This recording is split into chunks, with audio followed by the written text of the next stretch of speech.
As I'm sitting down to do this mid-month reading, I feel a nocturnal energy coming over the reading. It is just middle of the day, it's noon, I've just had lunch, and I've come back to my reading space and the energy has shifted.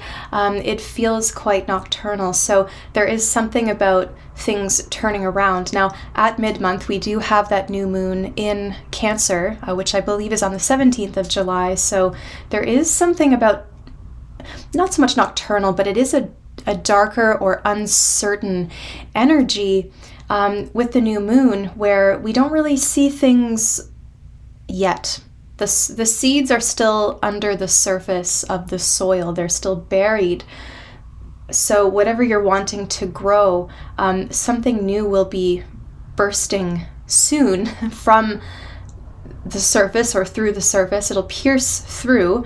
But I was getting the message that something is fogged. It is not seen at this time, and you're being asked to trust your intuition. So if there is something that you cannot see right now, you have to go by what you feel. The other thing with the new moon is that emotions can become intensified. We can feel a bit moody or darker, and in issues surrounding the sign of Cancer, because that's where this new moon is, we're looking at issues of belonging, of home, of value, where we feel safe, where we've come from, and where we go for safety in our lives.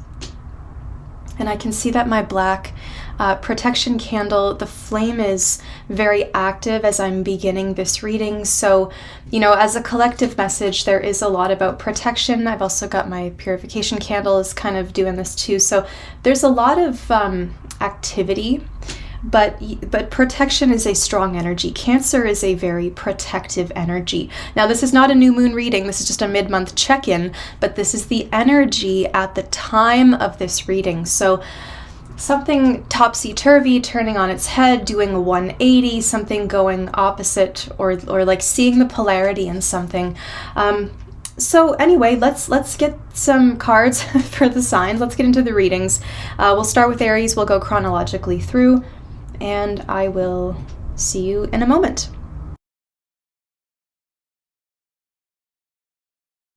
Hi Aries, welcome to your reading for mid-month.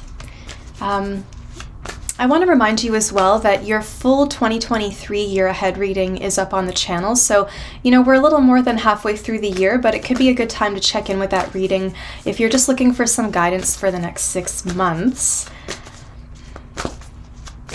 All right, Aries, mid-month, mid-July. Aries, mid-July, where are you at? Aries. Okay, you've got wolf or instinct, shape-shifting, communion, and unfoldment. So you're really speaking with nature at this time. There's something that is silently changing and unfolding. It's unspoken. I'm feeling it's hidden. It's not outwardly expressed. It's something that happens quietly or internally. Communion. There's a moment of understanding. There's a moment of either stepping into someone else's shoes, having some brilliant insight into some kind of truth you've been trying to uncover. So follow your instinct. Break away from modern life for a moment if you can. I know that you're watching this on the internet, but the advice here with the wolf is saying that maybe a part of you, your most primal self, has been covered up or silenced by the noise of modern life, right? Technology and the constant buzz. So as you tune in more with that instinctive self that knows exactly what to do, it's like as the wolf, you smell it before you consciously recognize it. You know it before you realize you know it. That's how intuition works as well. But instinct is not something you think about. It's basically a survival mechanism. So there's something innately in you that you can trust. And being a bit unpredictable maybe with that shape-shifting card. Something's changing form. Maybe how you express yourself, or the guides or the messages or the way that you communicate with your higher self.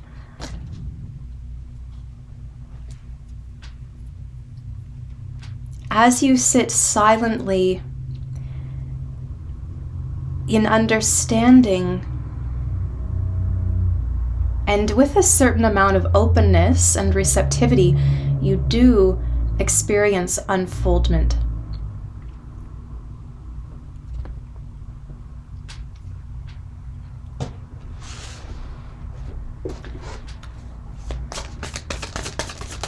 Aries mid-month. Queen of Wands. So you're embodying something new, and it requires a lot of leadership.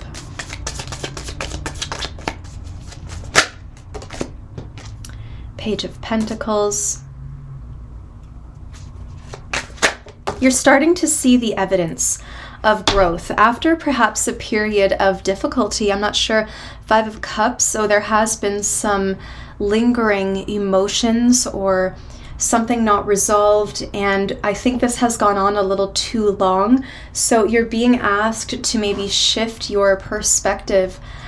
You're starting to see a bit of growth. Whatever you've been practicing or working on, it's taken a lot of confidence, and maybe reminding yourself like, hey, it's okay, you can do this.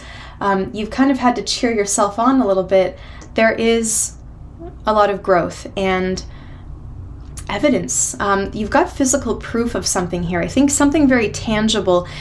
Now you've got to be mindful of where you may have, something has been draining your energy's been leaking, so to speak.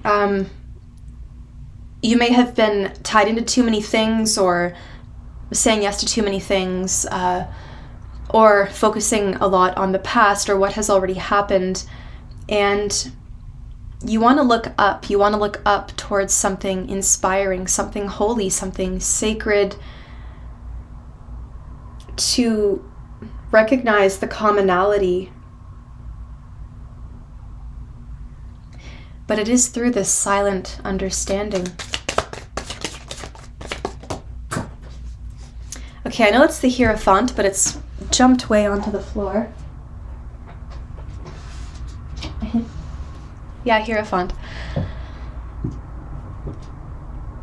I'm feeling that your body is growing stronger. Your body's growing stronger.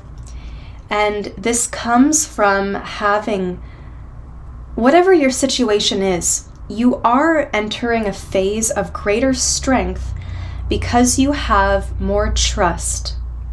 You've got a good network around you. You've got strong beliefs, strong boundaries. I don't know if in the past someone has tried to one-up you or overshadow you, and they've sort of, or has somebody been, because they need to feel greater than you, that they've put you down, or they've caused you to feel guilty about something or question. But either way, that energy is moving away now.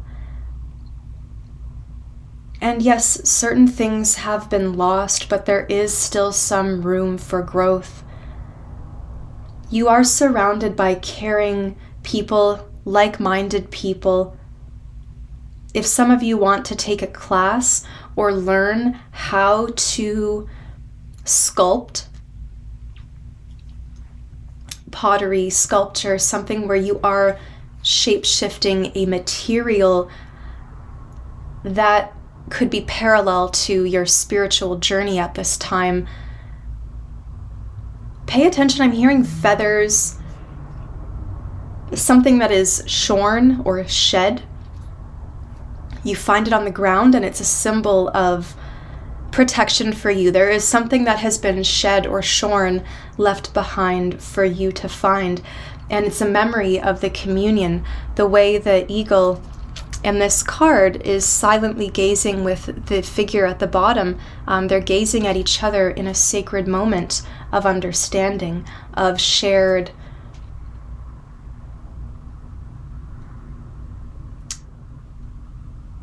goodness, what's the word? Vitality? I don't know if I can explain it because it's different for everyone, and so it's a shared experience, but I don't want to define what the experience is. For those of you who've been wondering about your health, I do see that there's evidence of growth. You can start to see the improvements, and you can trust this. You're onto a good path here. Your instincts are strong, so there's a new confidence to trust something that you feel before you see it.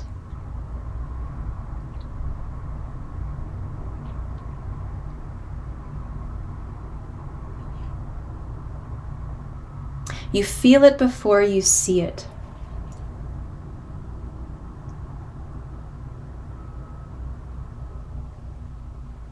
I do feel it's happening one step at a time, but it's happening. And, if you sit there watching it continuously, you might not see the changes, but if you come back in a week and look at it, wow, everything's grown or everything's changed. Look at how I've improved. Look at how far I've come.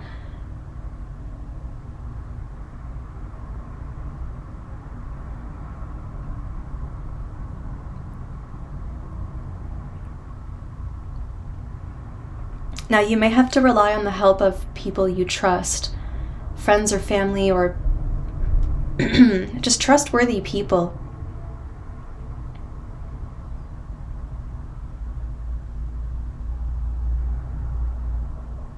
You trust them because you can rely on them. And it is through this support that you find belonging. I think there is an important event or a gathering coming up. You want to be seen, somebody wants your attention. There's a quick moment of understanding of, I recognize you, I recognize something shared between us. Either you know this person from the past, or it's a weird moment where someone kind of walks up to you and you go, haven't I met you before? And maybe you have or haven't, but there's something familiar, but it's in a different form.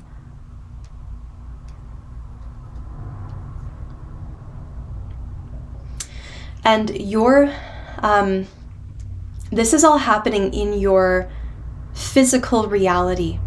Sometimes these readings, we're looking at people's inner world, their dreams, their love, or there's a lot of different possibilities, but yours is happening very much in the real world. So day-to-day life, maybe something surprises you or happens when you're doing mundane activities. But there is also a parallel happening with your outer world and your inner world. And they're reflecting each other, but you're going to notice one first and then realize that the other part of you is reflecting that and is also simultaneously growing, improving, healing.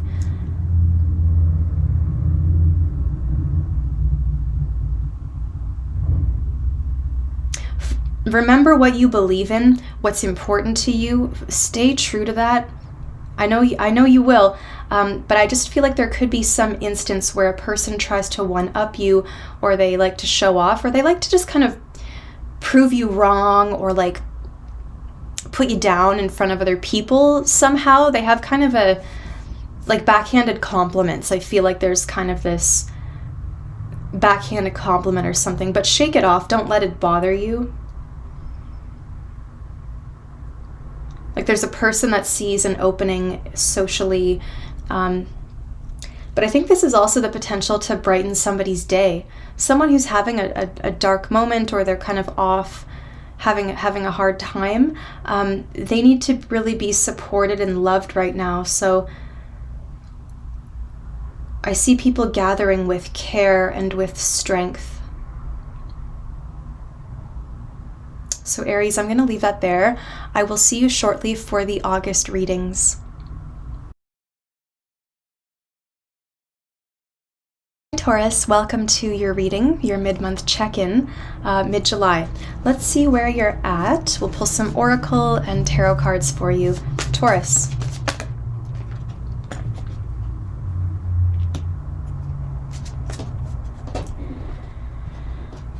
Okay, so lake, representing stillness. Maybe you're spending a lot of time near the water, in a cool, serene place. You seem to be relaxed.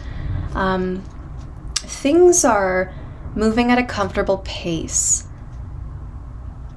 It's midsummer, it's hot, and we've all slowed down a little bit, especially in Cancer season. We slowed down a little bit. We brought it close to home. So you're in a place of relative quiet. And at the time of this reading, we do have that new moon in Cancer, and new moons can be quite still. We don't know the full picture yet. Sometimes people can experience dark moments, challenging moments during new moons.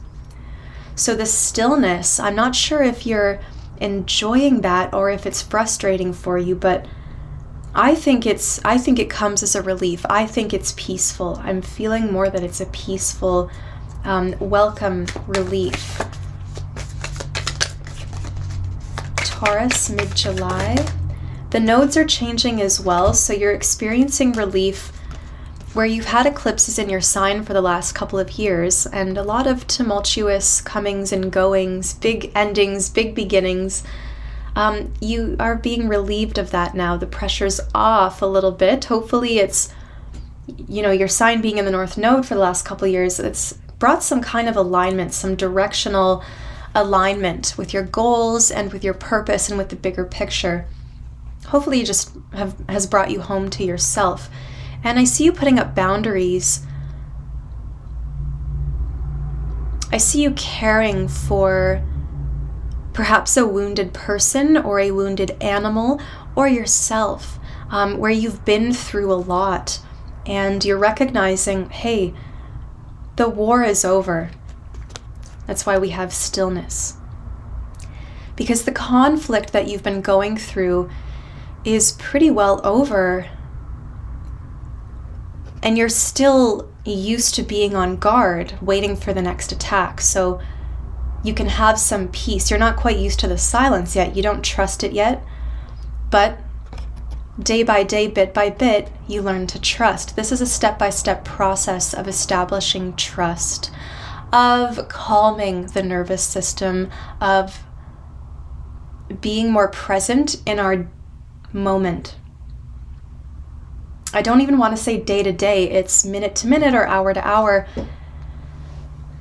Instead of always racing for the next thing, it's more of a slowed down energy. It feels calmer, and Uranus is still in your sign, so until 2026. And so Uranus in your sign is still bringing some surprises or changes, but it's also bringing rebellion. Uranus can bring wonderful insight, innovation, big ideas, a lot of creativity, things happening instantaneously, like miraculous, instant changes or opportunities or understandings. But it can also be a bit of an outlier. Uranus can also represent the outsider, the rebel. So I'm wondering if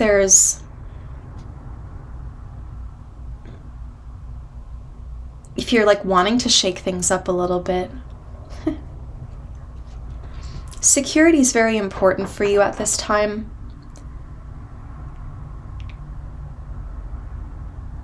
I don't know, people say that Taurus doesn't like to shake things up, but I have known some very rebellious Taurus people tend to be very outspoken, unapologetically outspoken for what they believe in and for people they care about.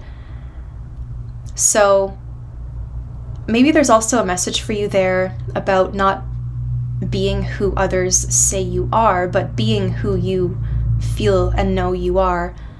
It's not so much about pleasing their expectations.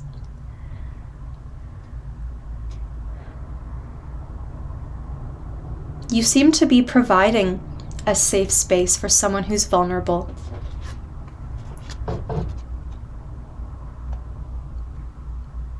Either you or someone else is providing a safe space for a person who needs some rest, some relief, some care. Someone needs to be mothered or held or fed or administered medicine to. They need a bit of extra help. Now, if you're wondering about career, money, finances, you don't have to worry because things are working out, but it's asking you to look a little bit more at your day-to-day life, your routine, the power of one day. The choices about how we spend our time. I feel, again, that security is important here with energetic boundaries, but also real physical boundaries to keep something safe while you're away or while you can't tend to it. Because when, there could be a bit of anxiousness with feeling you always have to be looking over something. So what can you set up that you don't always have to be thinking about it? Is it a password? Is it something to do with virus protection or security on your online things? Nine of Wands is very much about building that fortress and not letting a lot of people in. I think that this is a time of enjoying quiet time and taking care of yourself and not letting a lot of people into that experience.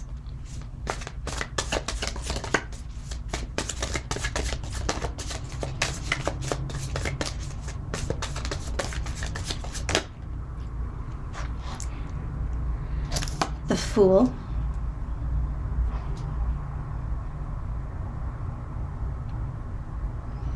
So walking away from this constant, it's like you've been on guard constantly.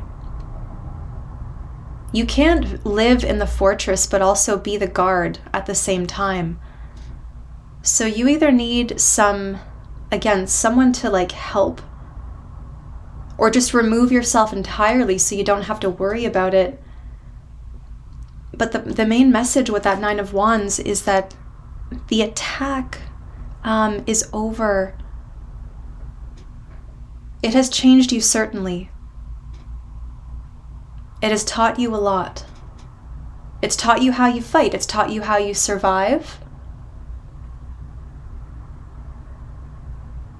But it's also taught you what you don't need anymore and what you would not get involved in, and what you value, and where you're going now is more of an adventurousness, an openness, a trust.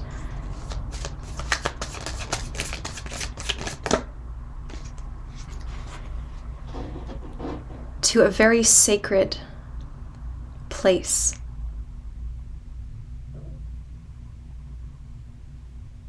Giving something enough space so that when it does boil over, you're not caught up in that flood. Giving something breathing room so that it's not as tense. You're being asked to expand beyond something, or just give some space between yourself and this other point of something feels unpredictable around you, and I don't know if it's a person or if it's yourself, but it feels like there's something that's a bit volatile. And the way that you can achieve stillness is to just create space. You've removed yourself from something. there is some kind of blessing in disguise. I think you're going to feel like you narrowly scraped by, or you got out of something in time. You're welcoming in this new, because you're going like day-to-day life, you're wondering like, what is there? What else is there? And it seems like you're turning to more of a spiritual life, perhaps. And it doesn't mean that you have to go be a monk 24/7, but to turn your face to the sky, like open, like I feel you're opening yourself more, where you've been a little closed off and just taking care of the bare minimum before. You're experiencing a little bit more now, something very meaningful that touches your heart, talks to your heart. A rebirth. But the rebirth first starts at a 0. Well, the 0 point is interesting because that's where something ends and begins at the same time. It's, you know what I mean? It's erased or it's gone, 0, but also that 0 is the next, it's right before the beginning. So it's kind of this in-between stage where we don't have any expectations. We're no longer colored by the worries of yesterday, but we also don't really know where we're going yet. But there's this openness to it, and I think you're going to experience something very beautiful. I'd recommend travel at this time. I'd recommend music, something sacred, beautiful spaces, stillness inside of sacred spaces. We need stillness to connect. And I am personally by no means a Catholic person, but I love cathedrals, and I get that.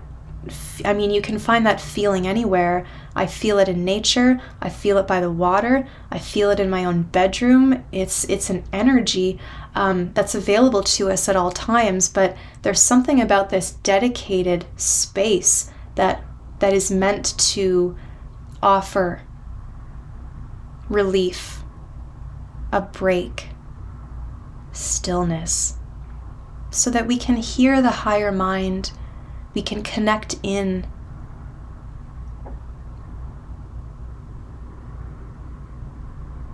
I think when you're least expecting it, you'll witness something miraculous.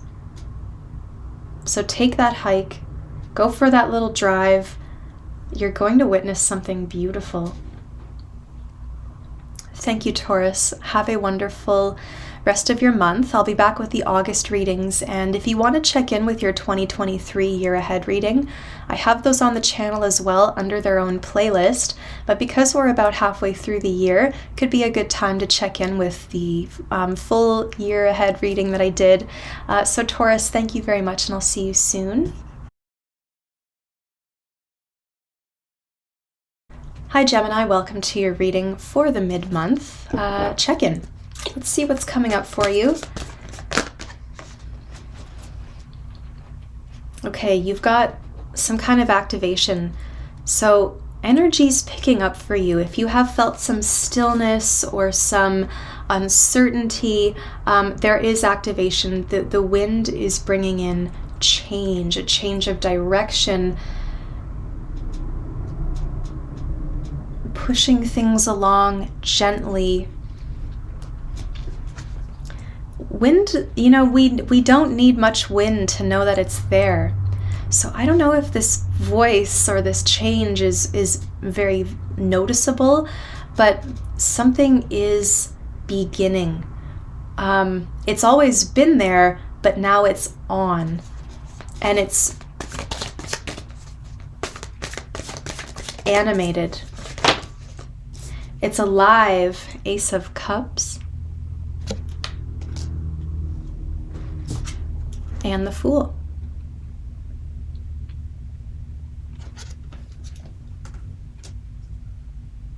So I think I'm getting that you're about to have a big breakthrough. You might need to really let something out, though. I think that at this new moon, new moons can be times of intense emotion for many people. They're darker times. New moons are challenging. I know that a lot of New Agers use the new moon for manifestation, and it can be a very helpful alignment with that energy. But the symbolism is, I mean, we can't see the moon in the sky. It's sitting exactly with the sun. And so we don't see the moon. It's not opposite the sun. It's not absorbing any light or getting any light from the sun. And so the nights are long. There's no light. We can't see where we're going, but we have to have a certain amount of blind faith. And I feel that you are supported, even though you may not see it or feel it. And new moons are the beginning of that lunar cycle. So we're back to a 0 point. We're back to a beginning point, but it's a time of suspense and uncertainty. It's like you plant your seeds in the early spring, and for a few weeks you don't see any growth. You don't know if it's going to work, but you have to keep watering. You have to keep going and trusting and showing up every day. And then after 3 weeks, let's say, you see a sprout. And then you realize the seed has begun to grow. But right now at a new moon, things are under the surface. We don't see the seed. We don't see the seeds. They haven't sprouted yet. So this new moon is activating for you. But there is a need to clear the air. There could be a burst of pressure. There could be a difficult conversation. A realization, something that really matters to you. This is matters of the heart. What's at the center of everything? What matters? Let it out. Let it out. There's a pressure's been building, and you need to release it. If you don't, it will release itself. So something is finally being pushed to the surface. It's finally being dealt with. And it could be a blessing in disguise, and then the pressure releases. It's a good time to take a chance, go for a hike, go for a drive. You could witness something miraculous when you don't have any expectations. 8 of Cups. So you do have to follow your heart. You are there's a lot of travel in these cards. Being on your way, having to turn away, having to walk away, perhaps without full closure, but you know that's something, and I'm hearing that what you're worried about for closure, I didn't finish that, or it will never truly be finished. So whatever you're leaving behind will never really be finished anyway, so don't worry. You're being asked to just follow your intuitive hunch that says, I need to go antiquing today, or I need to go move to the coast, or I need to go explore this. You're being divinely guided to explore something, and there is something miraculous waiting for you. Strength. I don't know if you witness a birth, or you witness the strength of nature, you witness the determination of, like a very easy example, like a butterfly breaking out of a cocoon. It's just natural. You're going to witness something like that. And it's happening unexpectedly, but there's some parallel message that, there's a reason you were guided to go there at that time on that day, because you're there to witness something. And strength is telling me it's important to be consistent. It's important to be patient and to be the bigger person, because it's going to take a lot of strength. You're going to have to resist temptation. You might be tempted to turn back or go back and, I've just got one more thing to say. And then you turn around, you go back to say it, but then something happens. You want to just move along, just keep moving along. You could run into some trouble if you get tempted to go back to say something or you really want to prove your point. I feel that it falls on deaf ears, I'm hearing.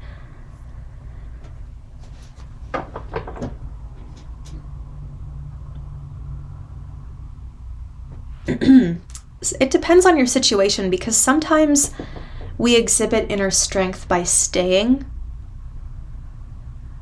showing that we care, being dedicated, putting in the time, putting in the effort. But sometimes we show inner strength by walking away, knowing your limits. That you need freedom here. You've got activation, you've got the Ace of Cups, you've got the Fool. Something feels too heavy to hold. And your escape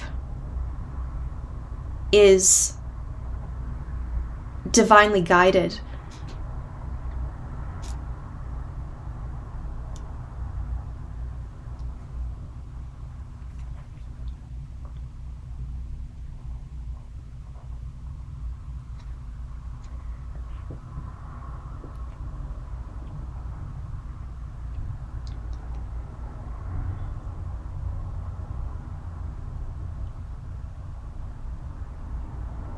Now, I'm just getting another message about maybe you turn the corner and this big miracle isn't there yet, or like there could be a challenge for you right now about what you still believe in when there's no evidence of it, or when there's no proof. What matters to you the most? What is sacred? What do you always carry with you, whether it's obvious or not?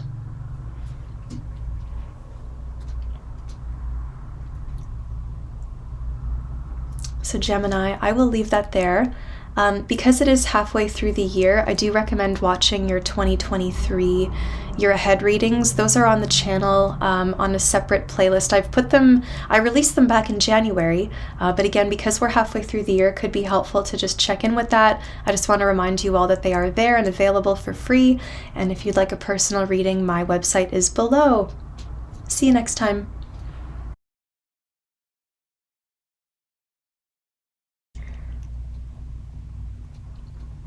Hi Cancer, welcome to your mid-month check-in, coinciding with a new moon in your sign, so chances are you're ready for something. You're feeling a little, maybe in the dark right now, but something is getting ready to be, I heard exonerated, but I wanted to say expressed, exercised. Let's see, Cancer, where are you at? Mid-month check-in. For my Cancers, I hope you've had a wonderful birthday season. And because we are halfway through the year, I'll just remind you that I do have full year ahead readings on the channel. So if you want to go back and check in with your full 2023 reading, could be helpful. Just a little refresher. Cancer.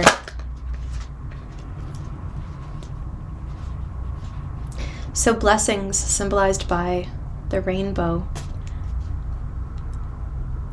The little things that really keep us going, but don't always last or don't stick around. It's like these little moments, these glimpses into something miraculous. Or when we do receive a blessing, it can absolutely fill our heart. But chances are, those things don't stick around the way a rainbow kind of dissolves after a time. It's like something that's just meant for you to see in that beautiful moment, and then it changes shortly after. So these little blessings, these little kisses along the path keep you going. I think you feel quite content at this time. Let's see what the tarot has to say. Cancer, mid-July. Page of Pentacles. So there is evidence of something.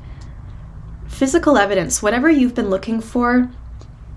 If you've been learning a new skill, if you want to take a class to learn a new skill, you're gonna, I think, do pretty well with it. You might be intrigued enough. A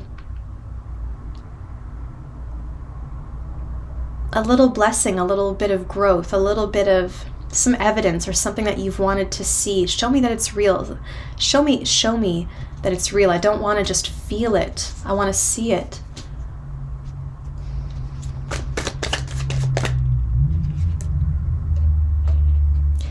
There's some kind of message about your finances. So there's news about finances or a skill that you have been practicing or want to practice. King of Cups.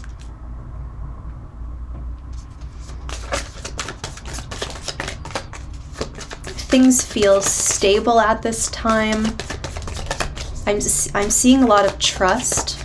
I'm seeing a person, actually, I think this Page and King are part of the same person, who may have come from a place where they felt small. It was like all the odds were stacked against them, or nobody believed in them, or something like that. And then they proved against all odds. They went and they did something. There's some kind of success story here.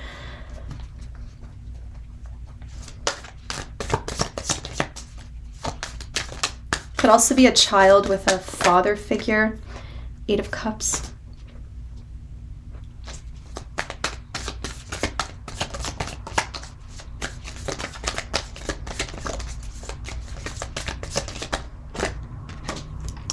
Eight of Pentacles.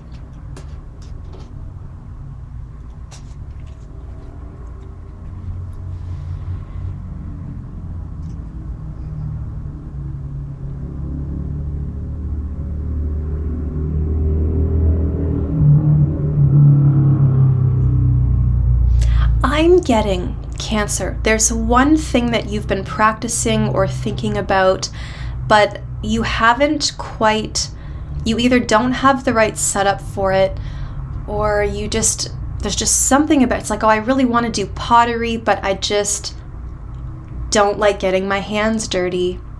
Or I always thought I would do this, or I've been learning how to, I don't know, you've been learning how to do something. A practical skill, and I think you've decided you've seen enough. No matter what this is, you've seen enough.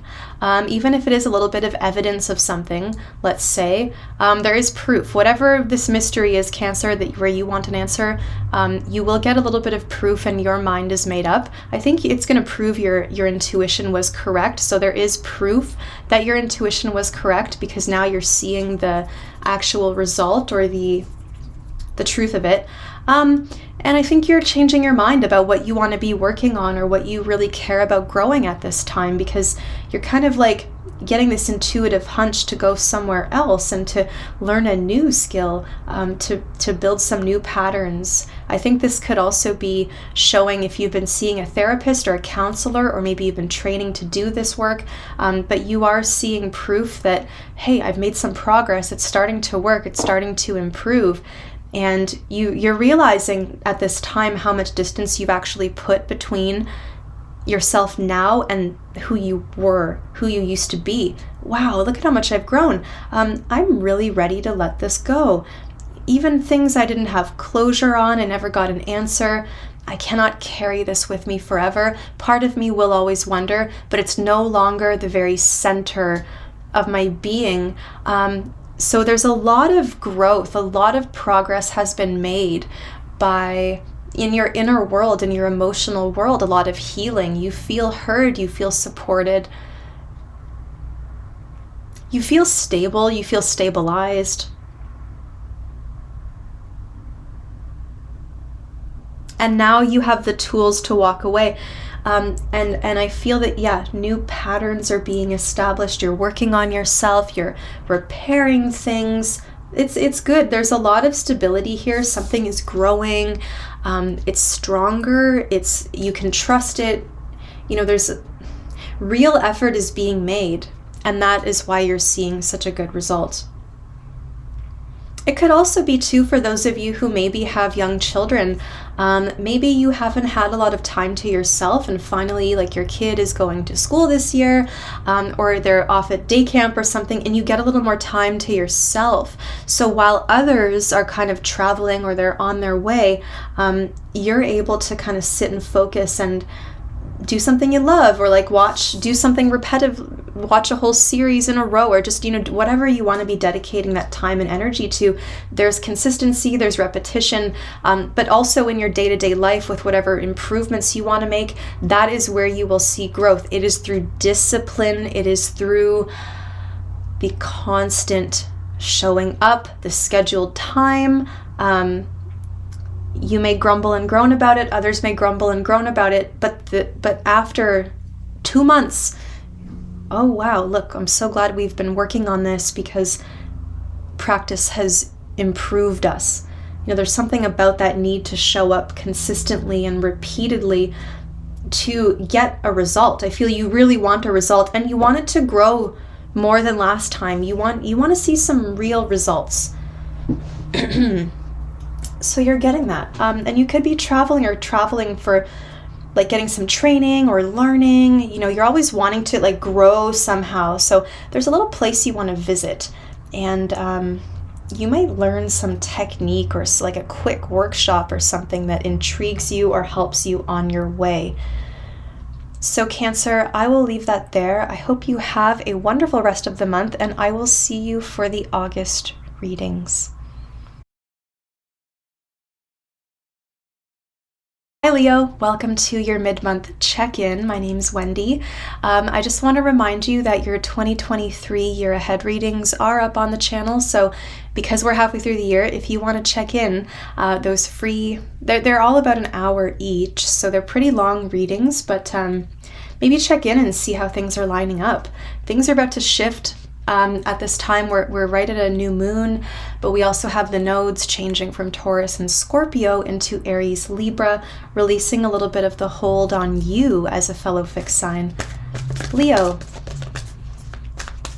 mid-July, check-in for Leo. Mid-July, check-in for Leo. Synergy, represented by the green man.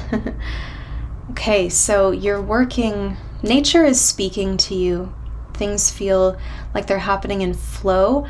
Feels very lush, abundant, comforting.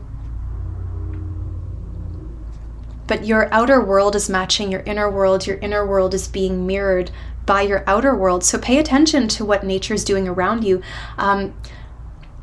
The way the trees look, the shape of them, if that says something to you. When you think a thought and a bird suddenly darts in front of you, that's an affirmation. There's a lot of different ways that nature is speaking with you at this time, so please do pay attention. Okay, Leo.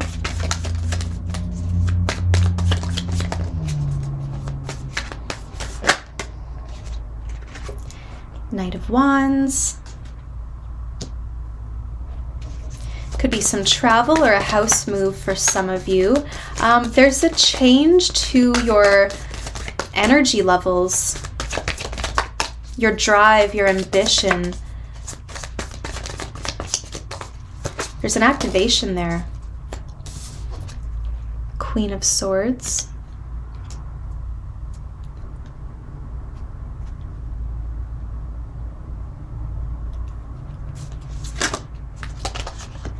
I feel like you're kind of watching a pair of birds, and it almost looks like there's like squabbling, they're fighting each other.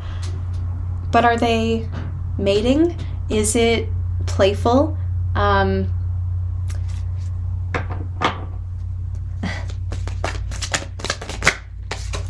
Two of Cups.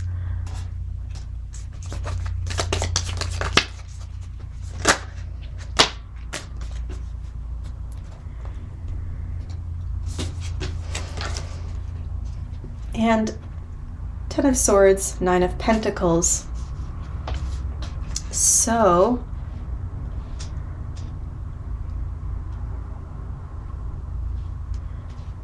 You are definitely receiving communication from a higher source, from divinity, but it is being communicated to you through nature. So plants or animals. I'm going to say particularly plants, but animals are constantly interacting with them. So there could be a way that maybe the animals are interacting that holds a message for you. Maybe the animals I'm seeing are representing some kind of chaos that we need to clear and slow down in order to witness. The tree.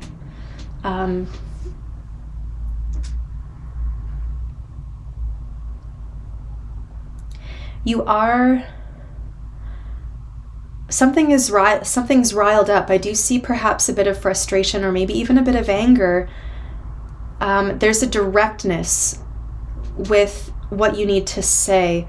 You may see somebody making bad choices, or you see the way a friend has changed. Something about a person has really changed, and I feel like you're kind of worried about this person, and you're having to maybe be honest with them, which is not easy, but you keep seeing other people either enabling this or like not really challenging it, and you're going, hey, like, I just want to check in with you. You're very different. What is going on?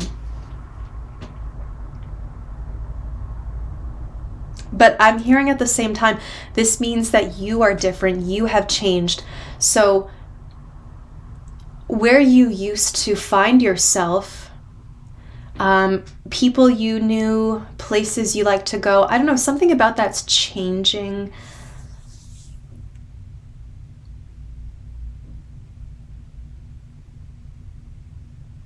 You are reaching a bit of burnout. You are going to have to cut something off, or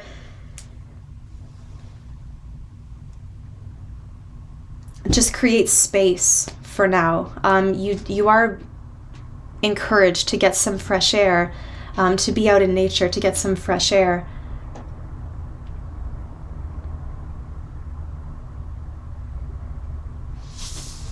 And I know that might sound like silly, easy advice, but there is something about a person that like being cooped up like this is having an effect on you. Is this a workspace? Is it working from home? Are you running your own business, and are you just reaching burnout? Are you quite tired? New moons bring a time of uncertainty. New moons can be heavy and difficult. People can be extra moody around a new moon. I know that a lot of New Agers, using new moons to plant seeds of intention and, working with the cycles of the moon, which can be empowering.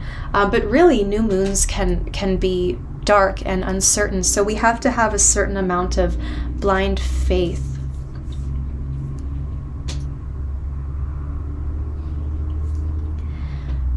If you are seeing somebody and you're not sure about how they make you feel, or sorry, you know how they make you feel, but maybe you're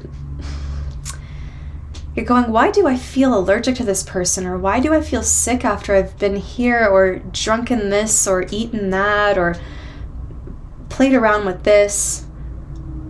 I think that something about your well-being, I'm hearing your stamina is changing.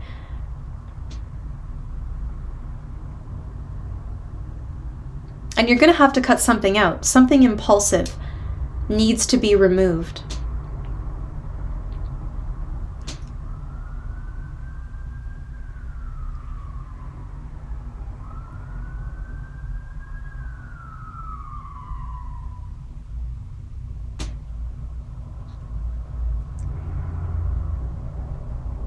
You want to be careful, because I'm feeling that someone here wants to achieve some kind of goal, but it's like they work so hard that when it comes to the reward, they either don't have the time or the energy to enjoy it.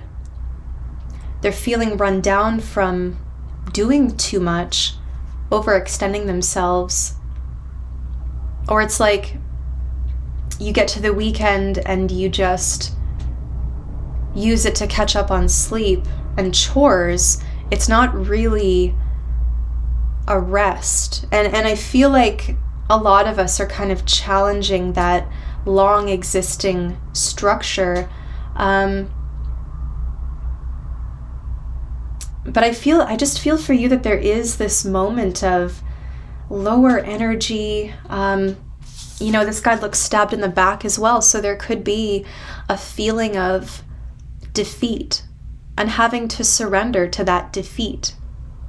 But I'm also seeing somebody spending more time in their home as opposed to traveling or being on the road as much. Maybe also in terms of running errands, and this is interesting because sometimes tarot can give a very spiritual message, sometimes the signs have very mundane messages, but no matter what the message is speaking to, whether it's your spiritual life or your day-to-day life, those things affect one another. They reflect one another. So I'm going to say something here. You're going to go, Wendy, this is a tarot reading, but it's going to benefit you in the sense of creating space and creating breathing room in your life to let you take in a full gulp of air, lungfuls of air. Why am I speaking like this? You need to breathe and just rest and have some space from the constant go, go, go. And so a lot of you are looking at how to get someone to maybe take care of your home, or you could be looking at more delivery services so that you don't, like, for example, getting your groceries delivered instead of having to go out and spend all the time shopping and then bringing them home. It's like you can let someone else do that for you. Either while you rest or while you take care of something. So how can you delegate? How can you remove certain things from your list? You do have a lot to take care of, but you have to be warned with this Ten of Swords. Like, there's a warning about burnout. 1, 2, 3, 4, 7, 8, 9, all these warnings. And are you listening to them, or do you only pay attention when you're at a point of no return?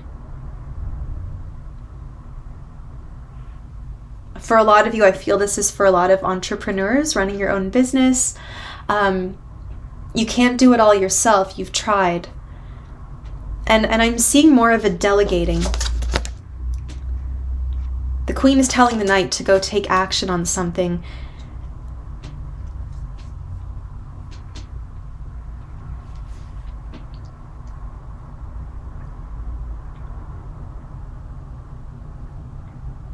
There is defeat, though. A lot of you have been seeing somebody who's not trustworthy. They've been in and out. You're realizing that you're better off with them.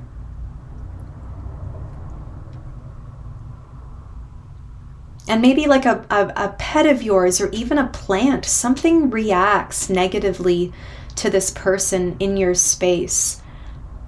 Maybe your crystals, whatever it is, there's something that reacts negatively to a space or a person, or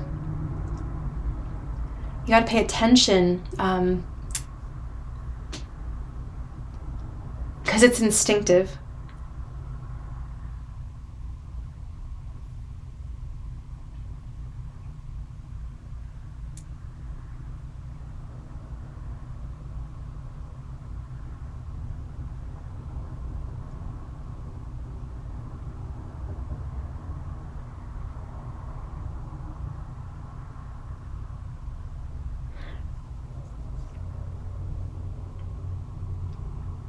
The heat is turned up right now in your life, and heat creates friction. Friction creates heat, but heat causes further friction. It agitates people. It makes everyone a little angry. If we're not allowed to slow down and rest when we need to, we get angry. So we have to be careful about what experiences or emotions are being activated. And do we have the sovereignty to declare when we need that space or that break?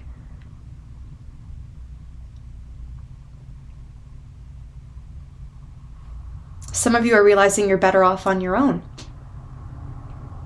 Now, other people distract you, or they bring in toxic influences.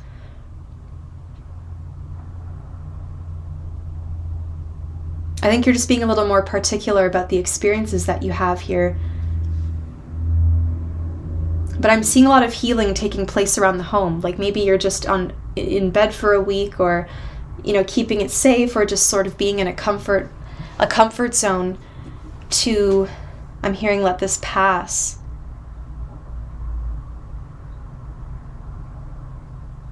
There is a transformation and you will be reborn. You do have a lot of sovereignty, and the rewards of all your effort will be there. You will reach those rewards. That synergy is now coming up with, you know, toward the end. But there is first a lot of effort given.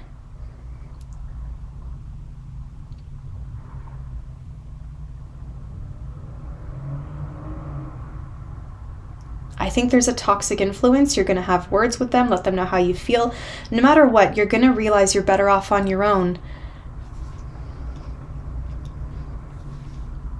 And you're going to take a chance on yourself, and you're going to honor yourself. So Leo, I'm going to leave that there. If you'd like a personal reading, my link is below. I hope you have a wonderful rest of the month.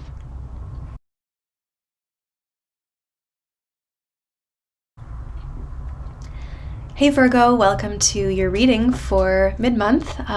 We're also at a new moon, so it's definitely a bit of a turning point.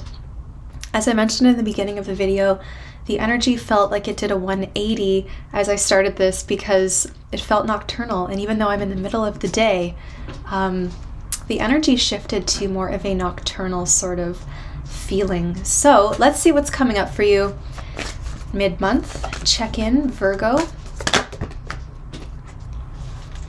Innocence, symbolized by childhood.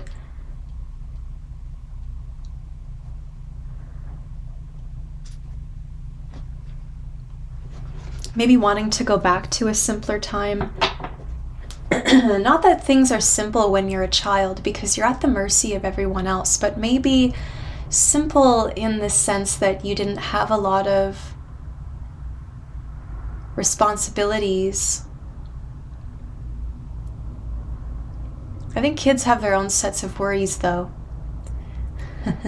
I challenge this innocence theme, because at what point in childhood are we no longer innocent? Is it our first remembered experience? Is it our first profound thought, our first lucid dream, our first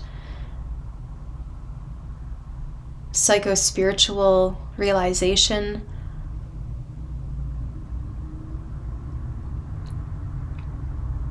I remember being, I think, 4 or 5 years old and looking at my mother's eyes and realizing that eyes were the only truly alive part of a person that you can connect to. You know, you can look at a person's lips or hands, and they move and they're alive and they're part of us, but if you can't see the eyes, much like the way you cannot see my eyes lately in my videos,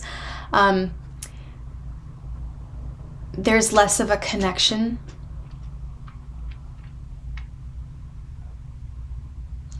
But kids want to play and they're learning, and they don't know yet.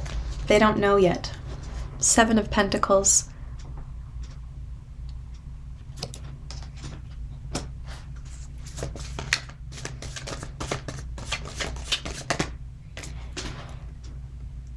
Eight of Wands. Somebody's wondering what something means. Now you're thinking of investing something. It's time to launch. It's time to put it out into the world. You definitely have potential for investment now. Doing something online, dealing with international countries. You've got a little bit of extra time or money to play with, and I feel that you are putting it out there, you're investing it, and it will come back to you.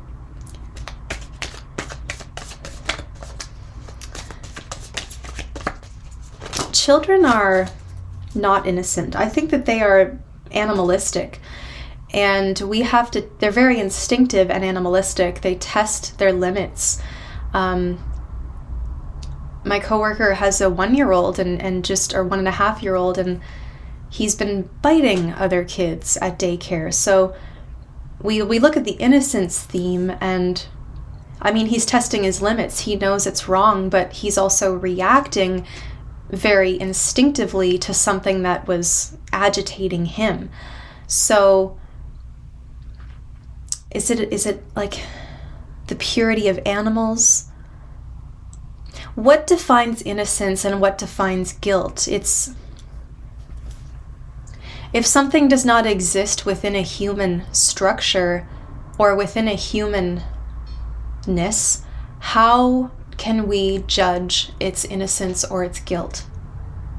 Because do we judge it according to our standards? Is that fair? King of Cups, Page of Pentacles. A lot of signs are getting the Page of Pentacles. I'm not surprised, because at the time of a new moon, you know, we're at a time of seeds being planted but not growing yet. You know, there's no evidence of growth yet. Just a little bit of growth with that page. So slowly something is starting to grow, but I think also maybe you're realizing like your kid is on a growth spurt. Someone is growing really fast. Now, if you don't have children, something is growing. It's taking off really quickly. I just keep hearing growth spurt, growth spurt.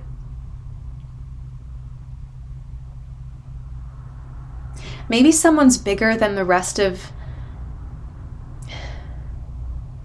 their peers, and so people think they're older, so they tell them things, but they don't quite understand it.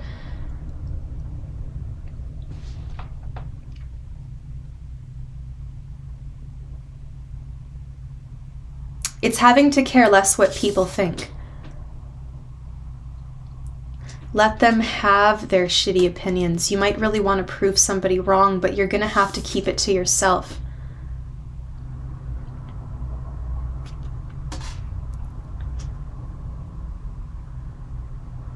The way kids, they test what they can get away with. They nanny, you know, they do mean things to each other. They're very wild. I think children are wild animals.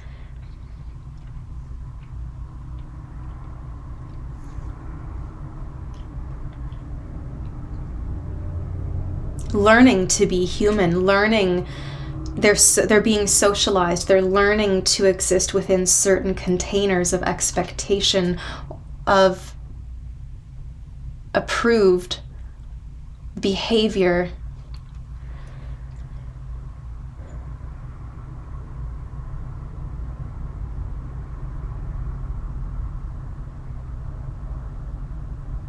It's almost like you're looking at someone and saying, well, I have to forgive them, or they didn't know any better.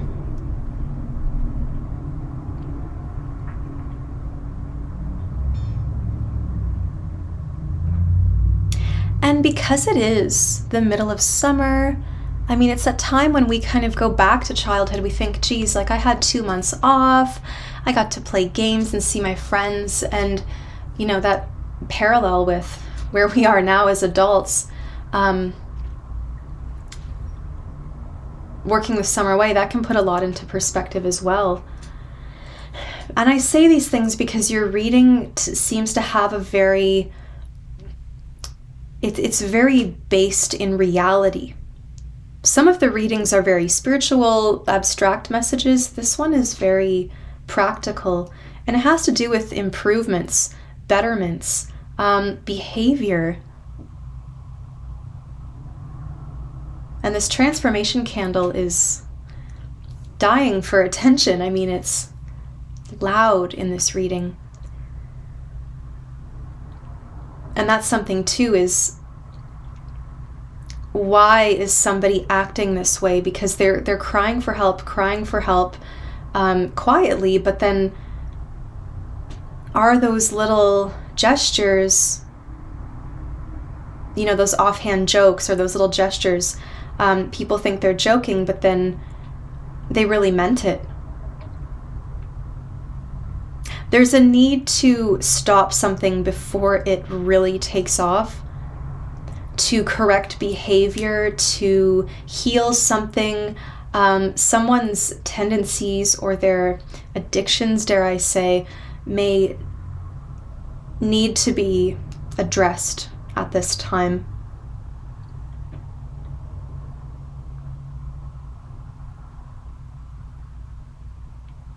I think you're ready to move on from something. So cut your losses now, is what the cards are saying. Cut your losses now. Put it all out there. Whatever you've got, send it off, and then say goodbye. Do your best, do something, because you want to look back and be proud of this. You want to look back on it and be proud, but, do your best, but don't overextend anymore, because I feel that you need to not invest in something anymore. You're being asked to turn the page. And then once that page is turned, we quit the job, we leave something, we stop worrying about what people think, we let them think whatever they want. You reclaim power over your life. You feel, in control again. One for yourself, though. Don't sell everything. Don't get rid of everything. Whatever this message is, keep one for yourself.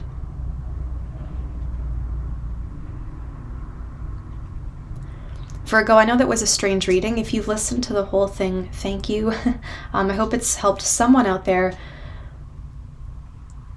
I'll see you in August for the August readings.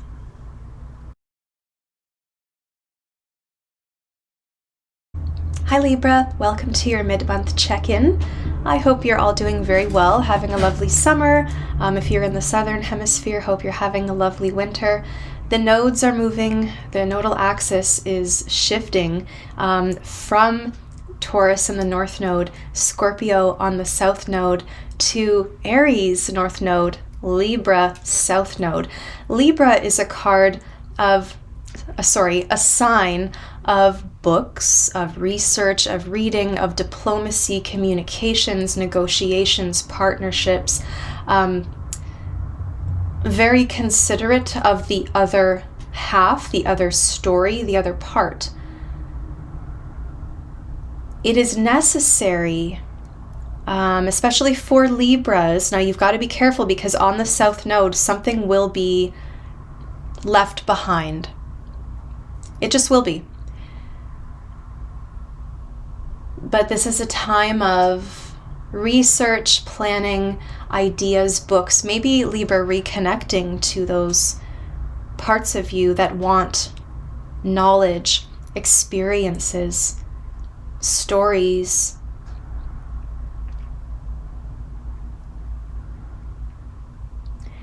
As we move into the next couple of years, you will be more profoundly affected than most of the other signs, because you will have eclipses in Libra and Aries. So right up in you and also opposite you, you're witnessing big changes. And with this could bring difficult choices about what to leave behind and what to go forward with. Your chances are you're ready for a big change. It's also a new moon as I release this reading. So the new moon in Cancer, seed planting time in your area of career, generally speaking. Libra.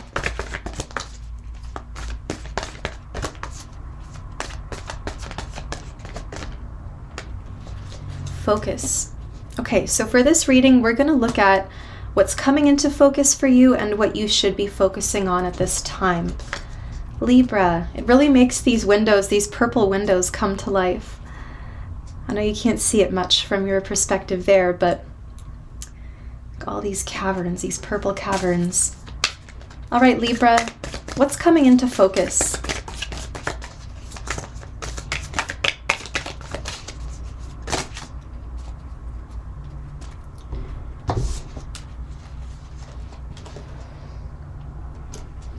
I heard how far you're willing to go to make this work, to make a commitment.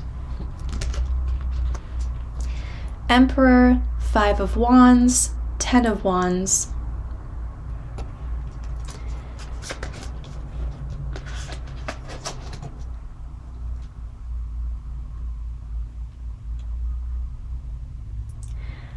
Focus.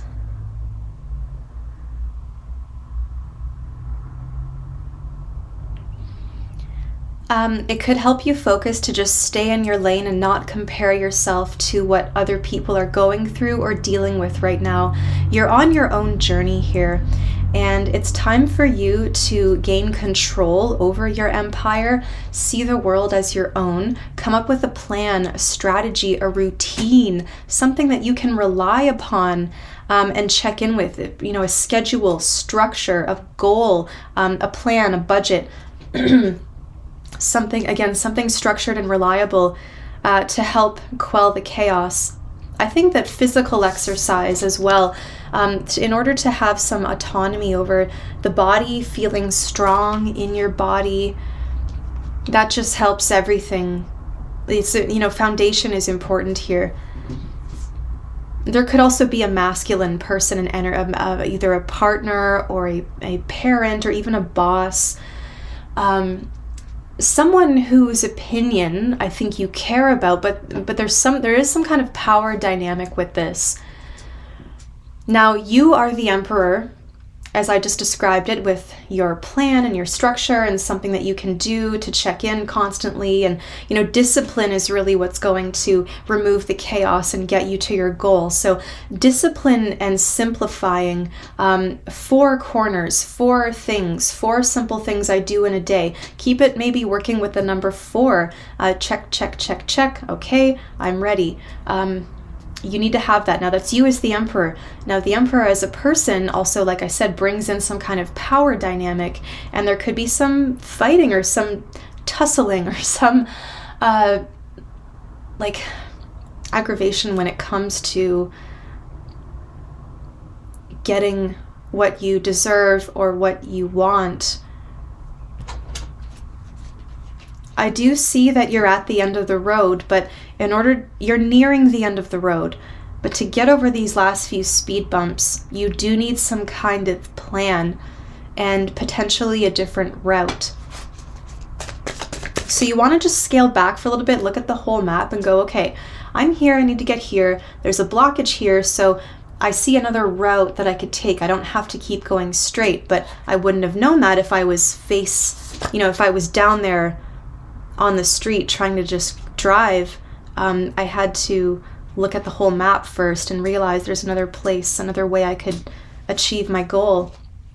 You will get there. Your hard work will pay off, and it's going to feel really good when you get there. King of Swords. Justice. Okay, so a conversation, something that you've been scared to say or you've been carrying with you, you're going to talk about it and you will receive justice. But you also have to stay cool-minded, level-headed. Don't get angry. I don't see any anger here. Libra's very good at... I think that sometimes even when Libra feels a lot of that fire internally, I think that you might present very cool. You may have also seen this as a weakness of yours, but you're seeing it more as a strength now because your diplomacy and you're knowledgeable as well. Your knowledge and your diplomacy get you what you want. Justice. 6 of Wands. So you're getting some kind of promotion. You're being welcomed back. You're well received, you're being celebrated, you're moving up somehow, and I don't know if it comes with a raise, if it's a different position, if this is like you've been gone away, you're returning home now, you're being very well received, people are excited to see you. And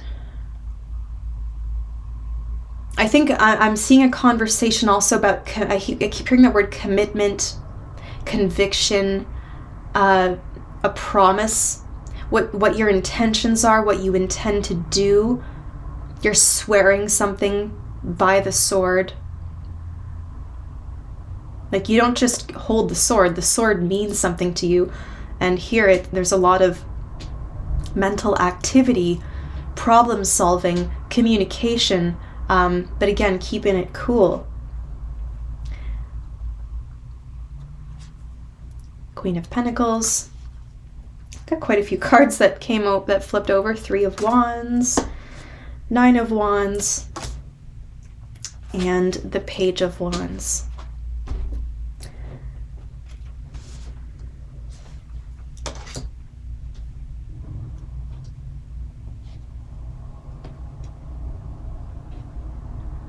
Planning's important too, because when you're out and you have to make a spontaneous decision, you already kind of know what the options are. So I feel that research, again, we just talked about that with the South Node, right? Like research is very important, having some kind of plan and not rushing anything, not feeling rushed to make a decision, but to actually make a calculated decision based on what the books say, or what the rules are, or what the certification or the steps, like there's something you want to achieve and it's very procedural and you will achieve it. But you just have to do your research first to make sure you take the right steps. Your career's really coming up as well. You've got a lot of growth, a lot of expansion. I'm seeing a lot of care. If you're asking someone for something, there's a lot of care. I think there's a bit of vulnerability. You've got a lot of wands, so primarily there's a lot of action. It's about your embodiment, your physicality, your strength, but also your initiative, your action, your physical action that you take. You know, being involved, being visible, keeping your body active, not just the mind.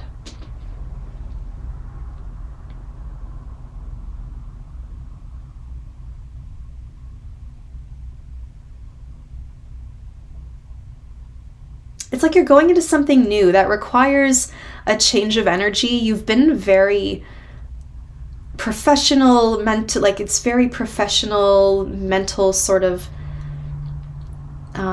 effort up here. It's diplomatic, it's regal, it's dignified. But you're moving into a space of, and I think your mind's already made up, but you're moving into a space, it feels a little more suited to you, but it's more earthy, it's more like listening and letting people come to you. I don't feel like you have to ask for a lot right now. You want to let people come to you. I'm seeing a bit of travel, adventure, maybe playing with your message. So be prepared for a journey because you're going back to page status. I mean, you start out as the emperor, you go through the king, a queen, and then down to a page.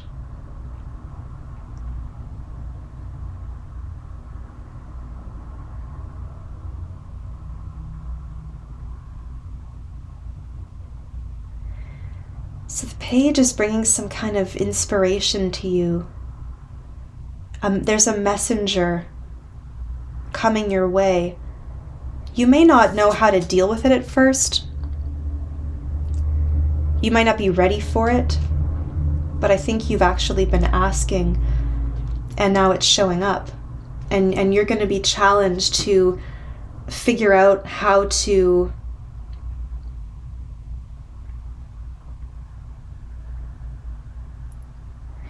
it's time to start walking.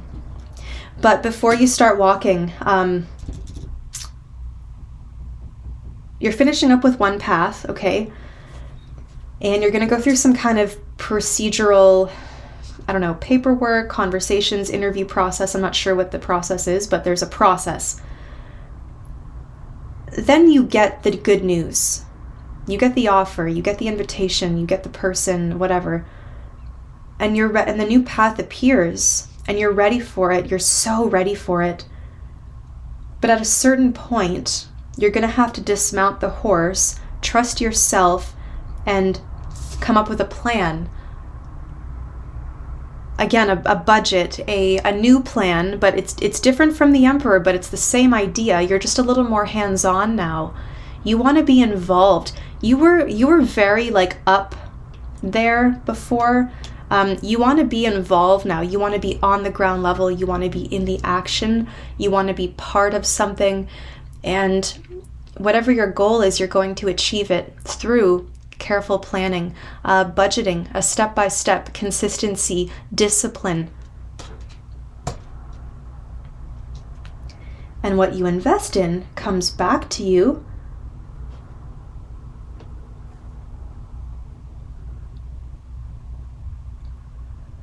And I do see a bit of self-doubt. Can I handle this? Am I strong enough for this? Am I ready? It was easier before when someone was just telling me what to do all the time. No, it wasn't.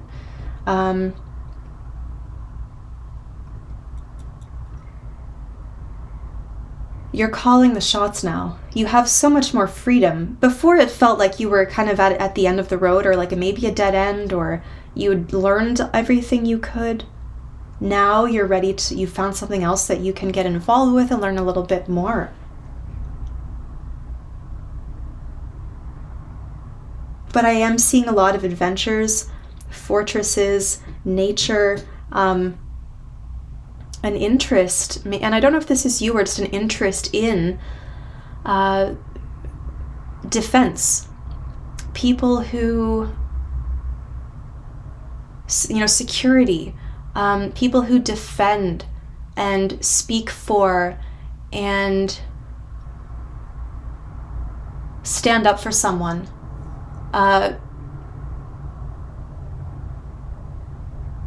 Institutions of defense.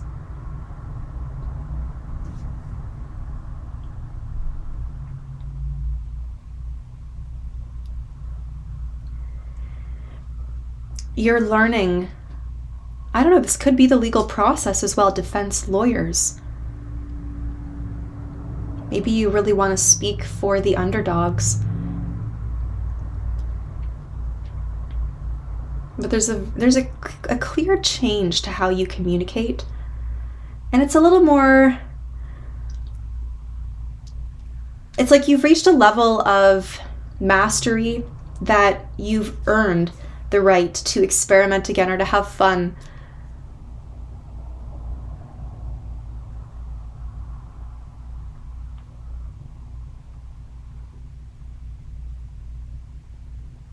You're on to bigger and, well, I don't know if they're bigger. You're on to better things, Libra. I think these things are more humble, hands-on, definitely success, but there is this direct involvement. It's less about ideas and possibilities and more about reality and living it and experiencing it.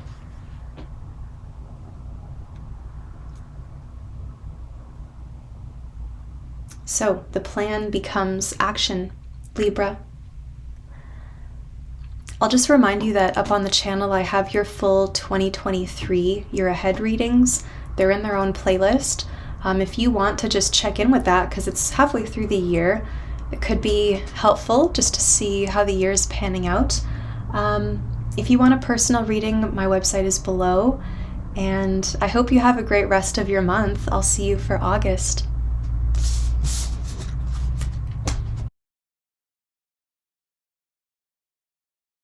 Hi Scorpio, welcome to your reading for the middle of July. This is going to be a little check-in for the last couple weeks of the month. So let's see what's coming up. Get an oracle, then we'll pull some tarot cards. Also, I want to mention, because we're about halfway through the year, I do have full year ahead readings up on the channel. So if you want to check in with your 2023 reading that I did for Scorpio, it has its own playlist. So go look for the 2023 readings. I think it's a good time to check in with those since we're halfway through the year. All right, Scorpio, mid-July. Scorpio.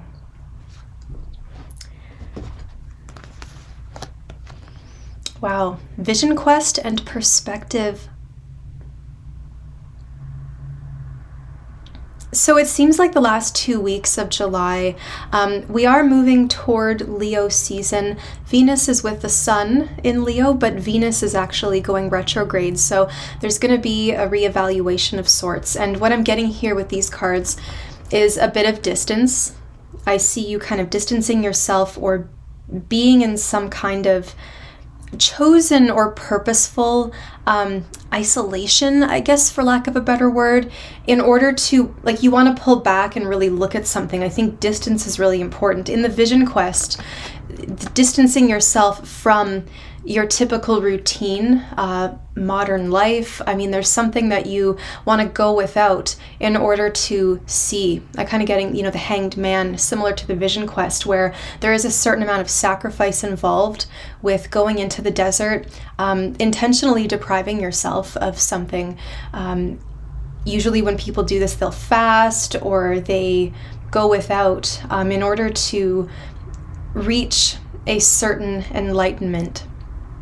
And this quest that you're on leads to perspective on something, but the perspective is, it's important for you to figure out where you're at in relation to that perspective.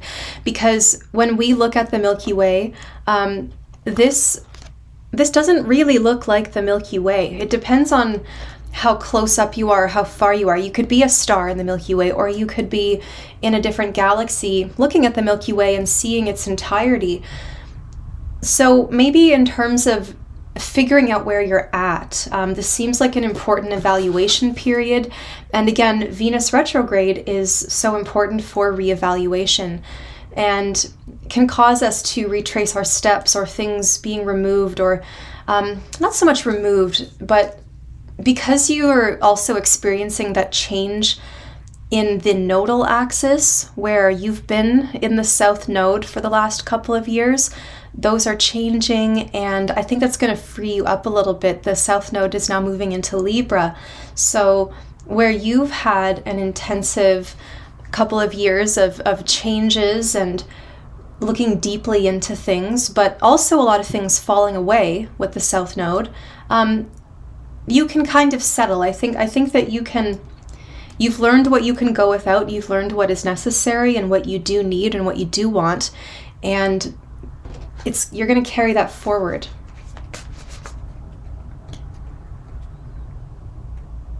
It kind of seems like going without right now leads to a really important reward or gift.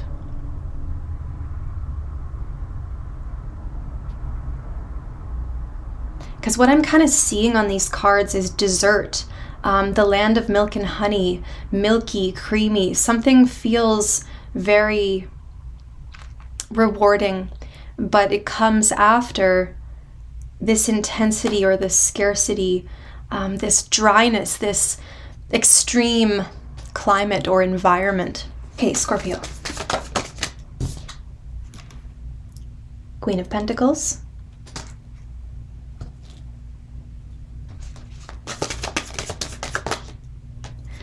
The World. So day by day, there's that perspective, but there's something about increments. You've got a lot of Saturn affecting you here. Saturn shows us the need for discipline. It shows us rewards. It shows us consequences. So I kind of feel that as this south node is wrapping up, there's a lot of karmic cycles ending for you, but also giving you perspective as you come out of this era. But there is a goal that you want to achieve, and it is achieved by your discipline. There's a need to pay attention to the discipline, a routine, a little bit every day, the choices you make every day, the discipline, scheduling something in, being consistent with it. I'm also getting that you want to be hands-on. You seem to be seeing into something here, and I don't know if it has to do with sexuality or if it's about care, if someone needs some extra care for the body, if it's, I don't know if it's nourishment or just gentleness, but somebody needs a bit of sanctuary.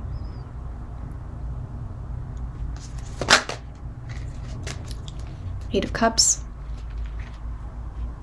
So here you are on this journey, not really knowing what you're going to find, but being okay with not knowing.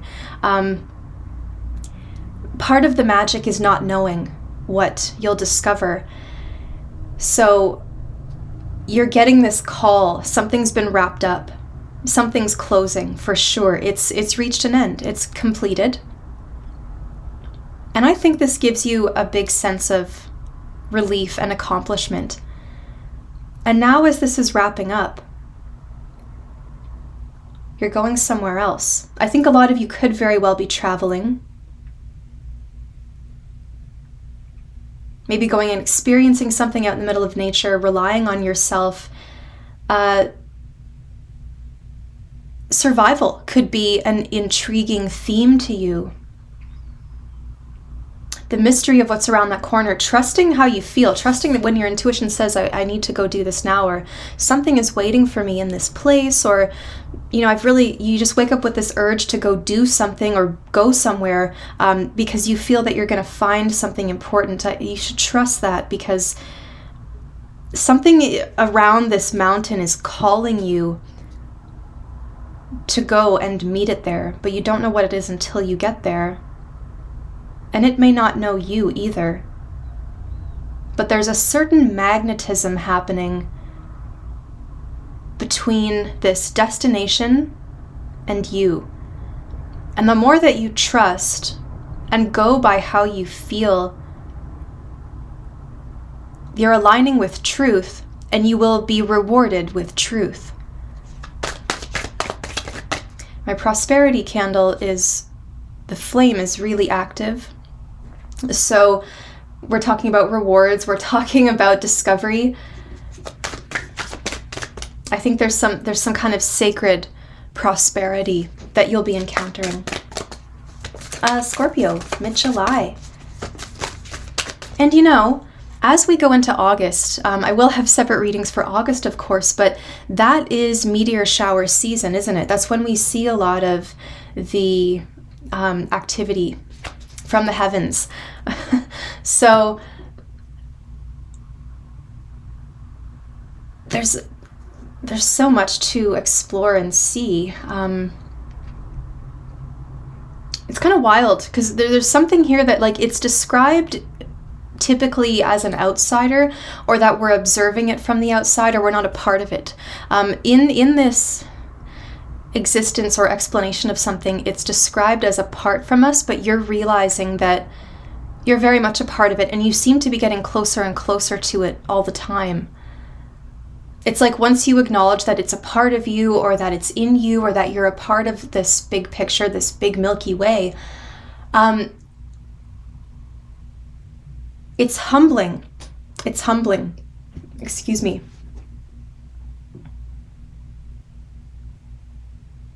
It's like you see the importance of both. You see the importance now of how big you are, but also how small you are. Wow, Wheel of Fortune. Definitely big karmic cycles closing up. Things are meant to end. You're meant to move on now. You're meant to move into the next chapter. The new era, the new phase. World, Wheel of Fortune, big endings, 8 of Cups, big endings. You feel it. You feel it. You're ready to get off the ride. You feel completed. You've seen enough.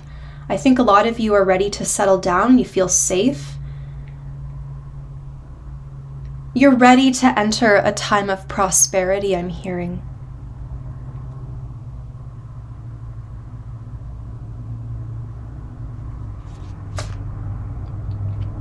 These changes that you've been going through, for some of you, they've been happening on such a small scale, but because you've been putting in effort every day, or something about these little changes, it's like they've been happening little bit by little bit, and now all of a sudden you can see the changes, or you really feel and notice that you're in a different place.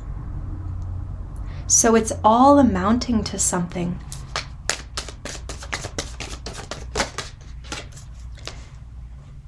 Two of Wands. And we're ready to expand. We're ready to adventure. Definitely ready to take something to the next level. Some of you could be talking about children. Some of you, this is just looking at where you stand and how you can improve. There is potentially a question of taking a chance Do I stay in my comfort zone? Do I go? What I'm getting is that if you don't do it now, you'll always wonder. Your mind, you're of a dual mind. That's the issue. You've got part of your mind is like in one place, or it's chosen one path. But there's another option that you're being intuitively, mysteriously led to. And I think that if you don't answer that call now, you may not get this reward that's waiting for you. You may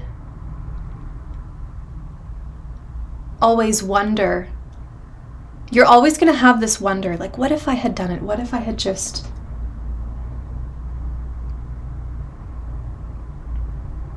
Travel's a big thing. Talking to people in different places, expanding your horizons.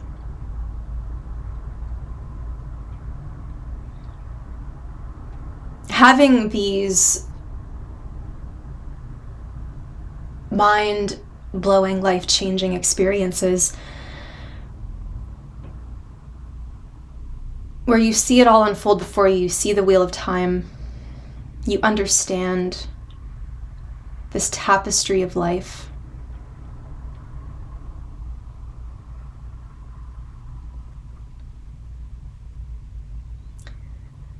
And there's something about this encounter or this experience that changes your horizon. It changes the plan. You're different now. And it's going to be very difficult to go back to what you were doing or the way things were. You know too much, you've seen too much, and I think you're also wondering how to use this information or this experience to teach others, to show others, to guide others, to care for others.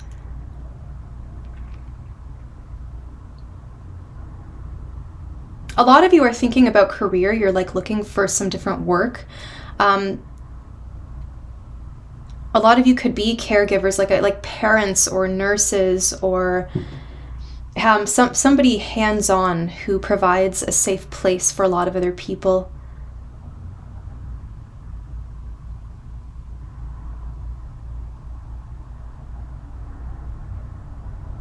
You could be testing fate as well, like how much, because see you holding this wheel in your hand and kind of asking, some of the story is told, but how much of the story can I tell? How much can I influence fate?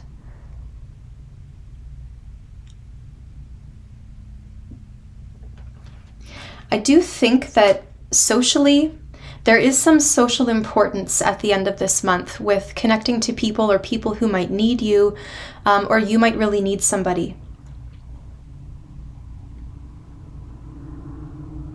Or someone interrupts the course of your month because they require help.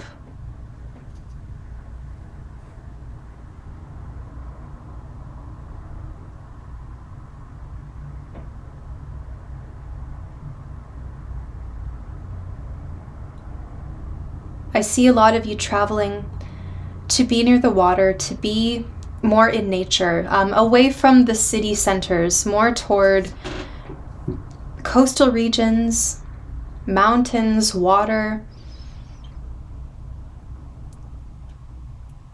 And I don't get it's rural. I get that it's specifically on the edge of some kind of territory so that you can be on the edge of your own territory, but be able to see something from that distance and know that there's something beyond, something on the other side, which inspires you, because now you have a goal, you've got something to reach.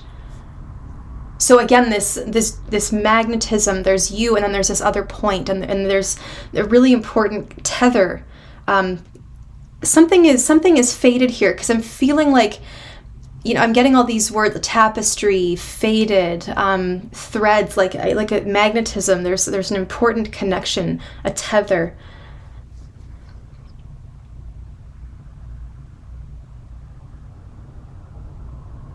and maybe some lessons about expansion, but also lessons about restriction. I think you're going to get lucky. I think that your horizons are expanded at the end of this month, and the possibilities, there's so much more possibility than there was before. Scorpio, I think I'll leave it there. If you'd like a personal reading, my website is below. It's queenofpentacles.ca. I'll see you in August for the August readings.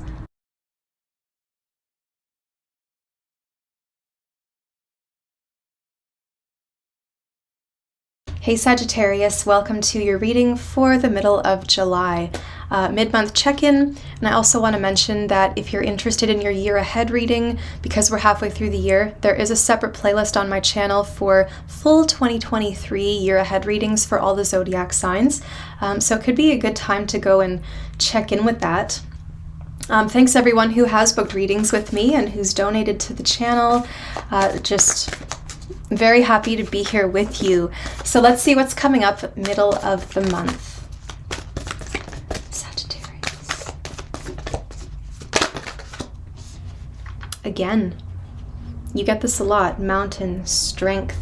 Are you tired of trying to prove how strong you are? Like, this mountain has come up a lot for you, and you know, I'm kind of hoping that you get some relief.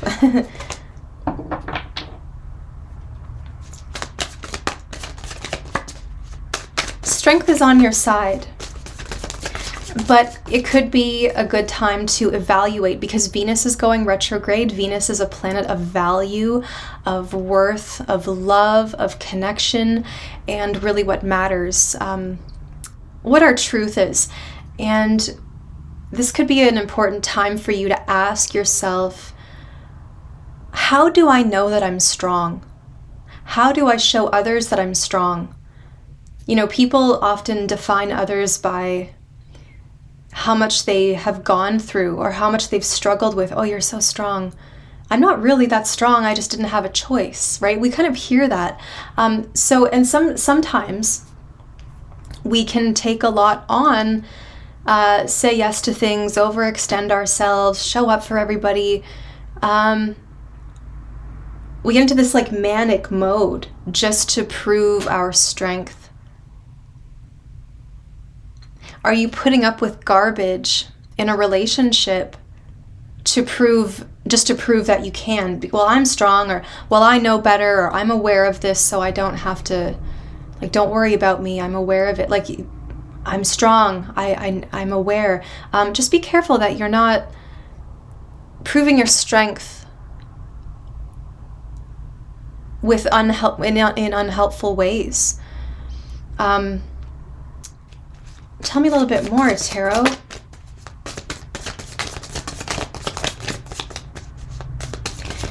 I feel that the mountain is forming. I'm seeing an image now of a mountain forming. And I think that maybe in the past months when we've pulled this card for you, maybe the tectonic plates were shifting, but it was just earthquakes and destruction that you felt.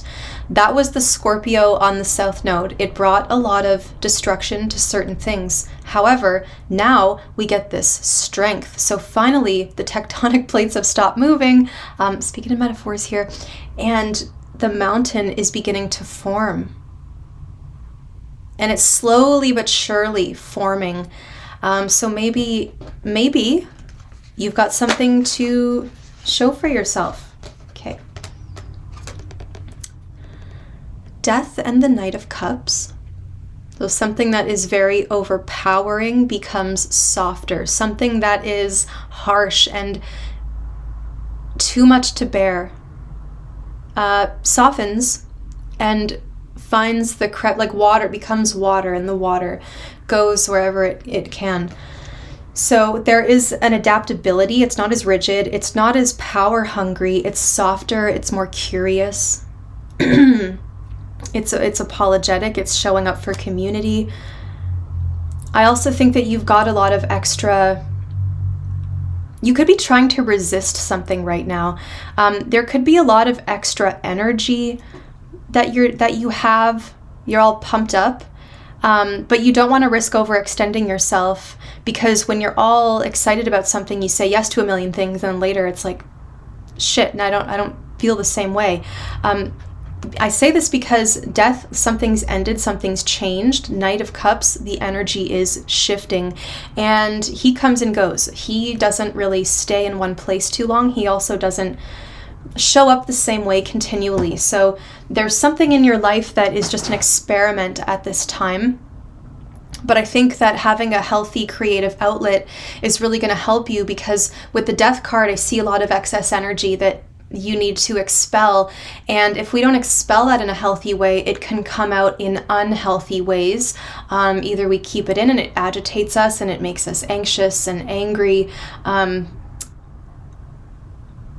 or we can use it in a positive, helpful way, like, I'm going to paint, I'm going to pick up garbage, I'm going to sit in the yard and weed the garden, or admire, like, you really want to be involved in something that is kind and gentle, with all this excess energy, enjoying art, enjoying the beautiful things of life, like art and friendships and poetry and romance.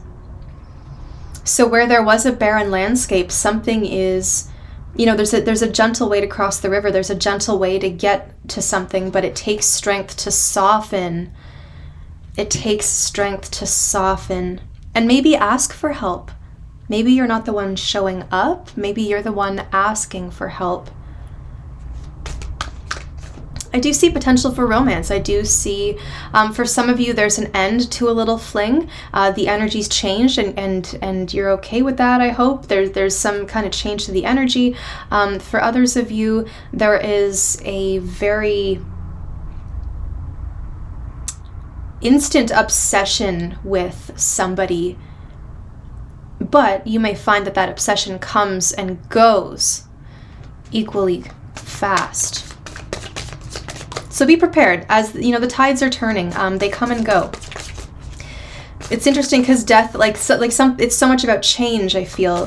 Death does have a permanence to it, but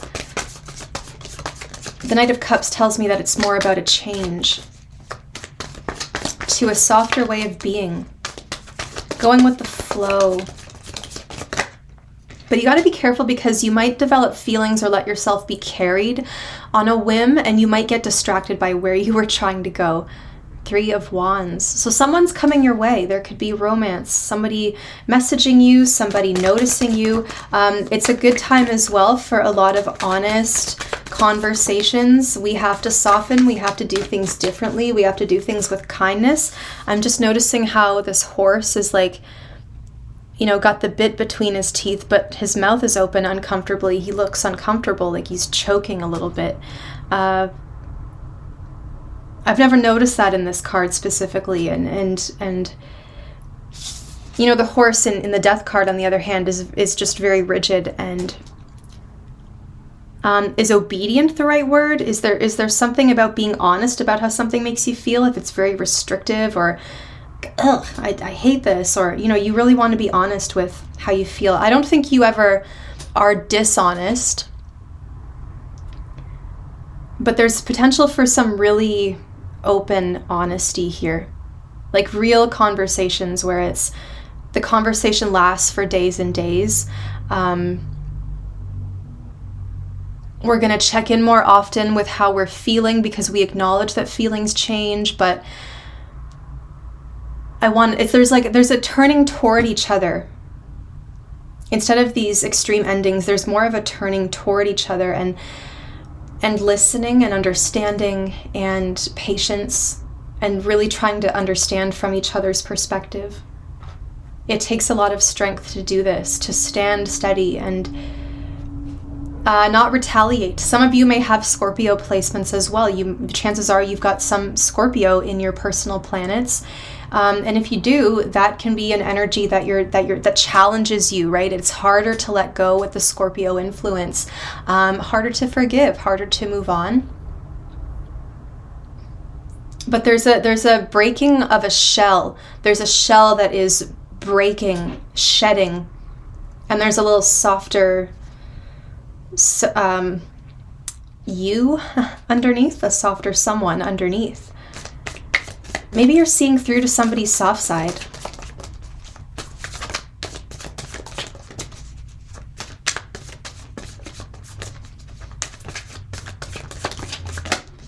Expect to receive money as well.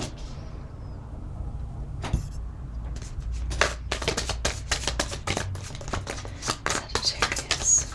You are safe. There's a new financial foundation or job or like a new beginning, a new place, a new home, maybe an outdoor space that you discover that you love to go hiking there or jogging.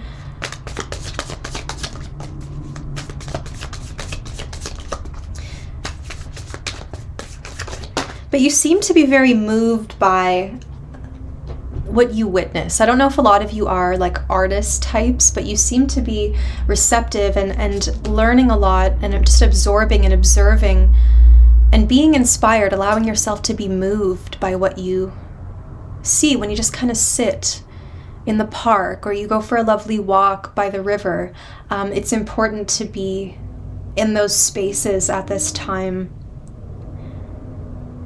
because nature is always changing and turning over, but especially being near water, there's something about that constant movement that helps filter things, shift things, and that can have an impact on you. You've also got the moon. So this is what tarot wants you to know, that you are safe, you are understood, you are safe, you've got a good foundation, you're okay. There's a very fruitful seed here. Someone may give you a gift. Somebody may offer safety, offer a promise, a commitment.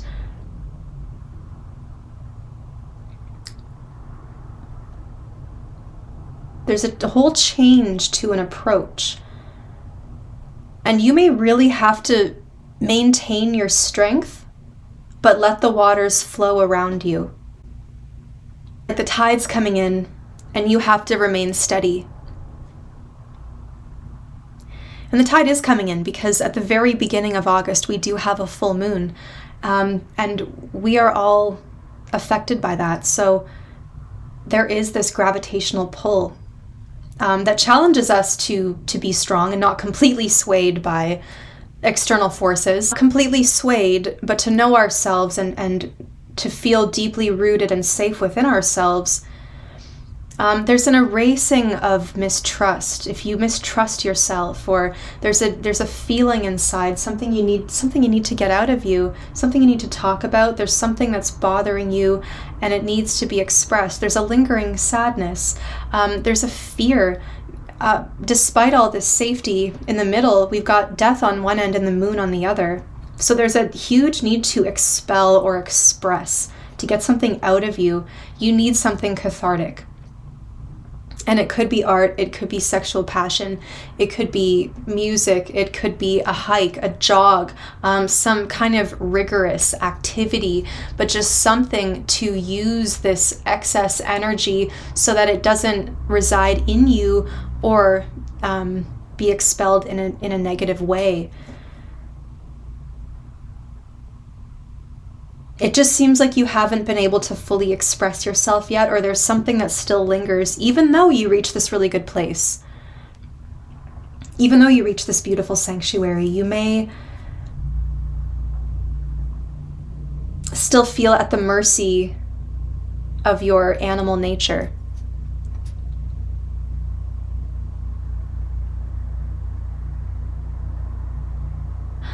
Animals don't really hesitate to express how they really feel unless you have, for example, a dog who's been trained to not bark through cruel means.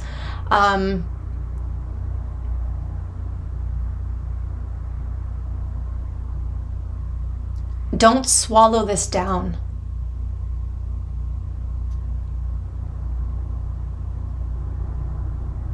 You can see somebody coming toward you. It could be from the past, but something is clearly over here, and it's time to soften and begin to see the new horizons, the new opportunities that lay ahead, the new investments.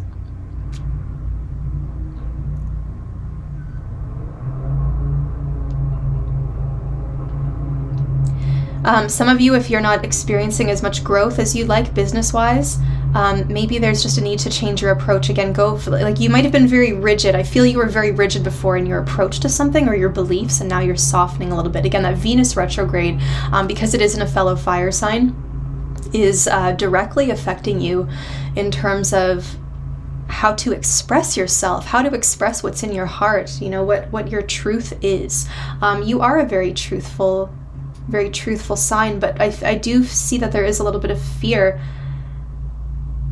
Some of you may be, I don't know, there could be a child. There could be a child.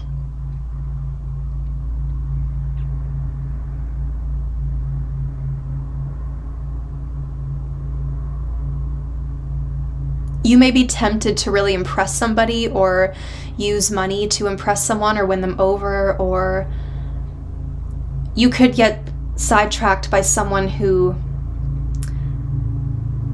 I don't get like a trickster energy, but I think you are at risk of just falling for someone, and you're willing to like spend all your money and like just go all in and do these big gestures. I think that you're getting a little bit of a warning to just be cautious there. You know, with the moon, it's like at nighttime. It's easy to be afraid because there's so much that we don't see. There's only specific little corners that might be lit up, and it brings out the animal nature in us, the instinct, right? The hairs kind of raise on the back of our necks, and we feel a little creepy, or we feel like the scenery, we can't trust it, or we don't know it, and so because we don't know it, oh, there must be something scary happening where I can't see it. So you may also have to learn how to trust what you don't see, because you've got the Ace of Pentacles, which really sets the stage for security and safety and trust. But then you've got the moon, which is like, despite that beautiful foundation, the inner feelings, the inner world, there's darkness, there's uncertainty there, and we fear everything that we don't know.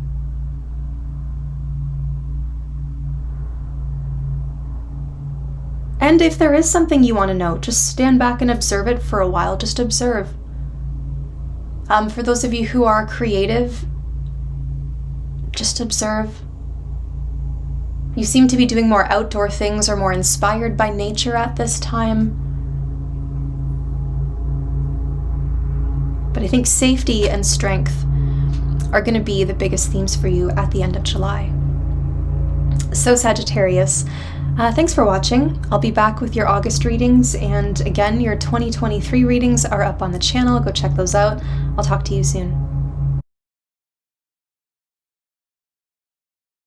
Hi Capricorn, welcome to your reading for mid-July. This is a mid-month check-in for the sign of Capricorn.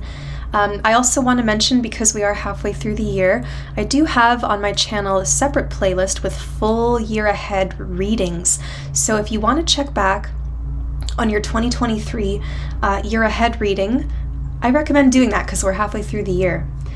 You may hear my voice a little raspy, or hear me clear my throat through this reading. I just want to I want to preface it with an apology.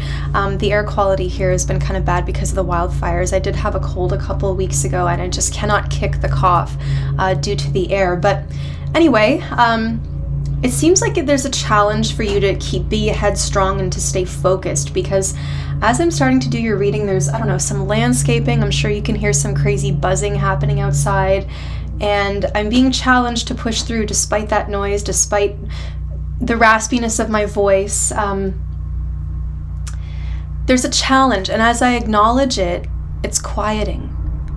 Anyway, let's pull some cards. Harmony. Music. It's funny because everything I just mentioned seems utterly disharmonious, but you do have harmony, which speaks of lovely time together, things working out, things complementing each other, people complementing each other, where they're both a little different, but they work really well together. I'm also getting that sextile is important. So Saturn, your ruling planet, is in Pisces.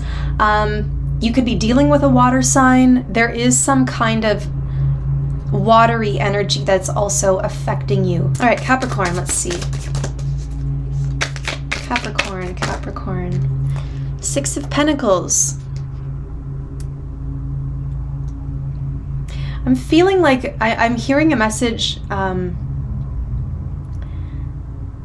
Everyone's got to do their job. It's not just me.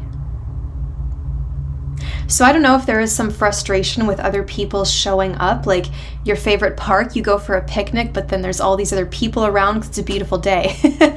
So there's kind of a need to be realistic with your expectations of what you might have to yourself, because something that you really value could also be valued by other people. So there's a need to like share it or work well with all of that going on around you. There's kind of a flow. Six of Pentacles, some kind of karmic cycle is ending as well. Be mindful of who you're helping or who you give money to, or if there's some kind of payment. Are your finances balanced? Are your relationships, your interpersonal relationships, give and take? The Emperor. There's some kind of karmic lesson regarding a masculine energy. Could be a father, could be a boss, could be a partner. Maybe you're asking for a raise, but then it's like going back to harmony. It's like, I don't want to rock the boat too much, but I need more equality.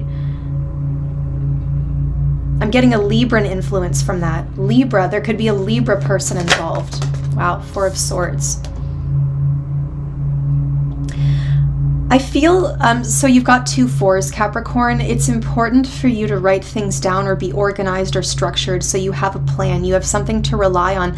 If there is a need to ask for a raise or have a difficult conversation with your partner, having notes, having a plan could be beneficial because you won't get caught up in the emotion of the moment. You'll have your plan.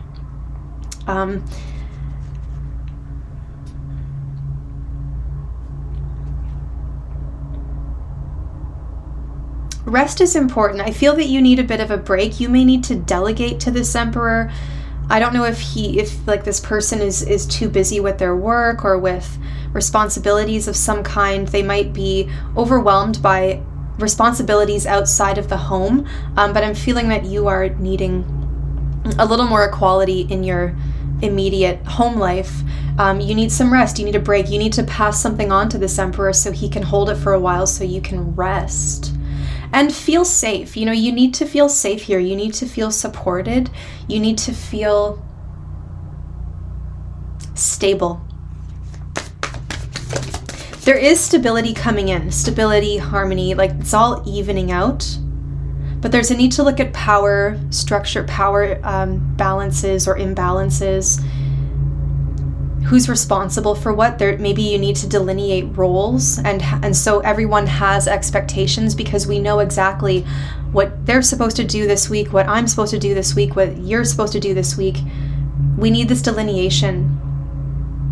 We need to write something down. We need to make a plan. I feel that routine and structure will be very helpful for you as well. This could also be about the harmony of your day-to-day life. Having a routine, a predictable bedtime every day, getting your body used to a certain routine. And I'm hearing that something takes care of itself. Harmony, something takes care of itself. The World, more Saturnian energy. Big picture. There's a lot of big responsibilities moving into the next phase. As you move into this next phase, you're looking over the whole picture, the whole map, and figuring out where you're at and how you're going to get to where you want to go. So you seem to be in a planning stage here. Notes, research, talking to other people, networking a little bit, having some kind of plan or routine, a schedule, a structure that helps delineate the steps and delineates the roles.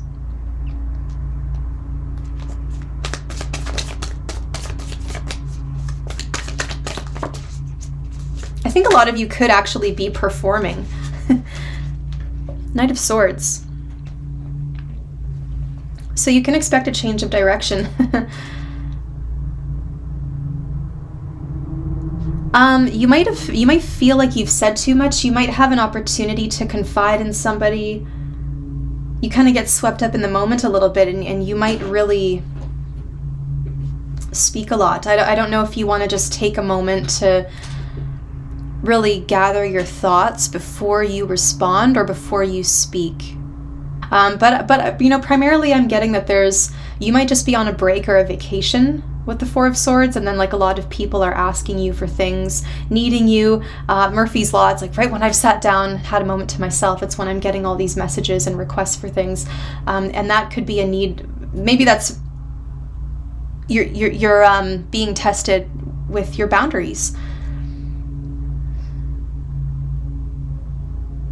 You've reached a high level of respect.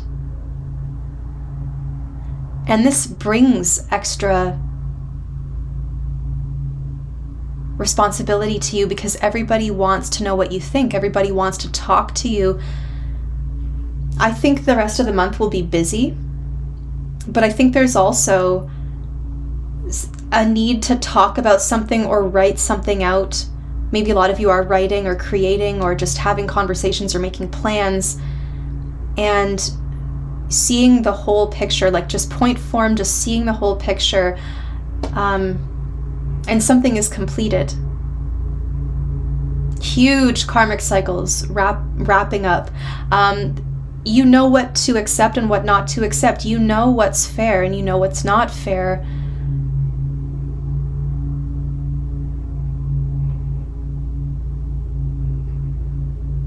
I don't know that Capricorn, I mean, I don't want to stereotype you, but every Capricorn I've ever known has not said no to a lot. It's like, I'm just going to do what must be done because it must be done. And that cardinal determination is so admirable, but can also lead to a bit of burnout.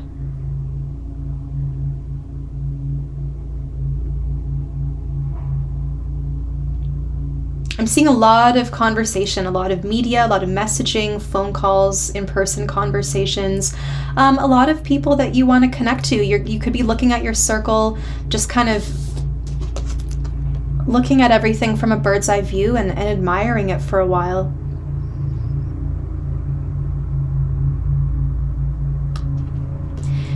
Someone who's passed on is speaking to you through music, so pay attention.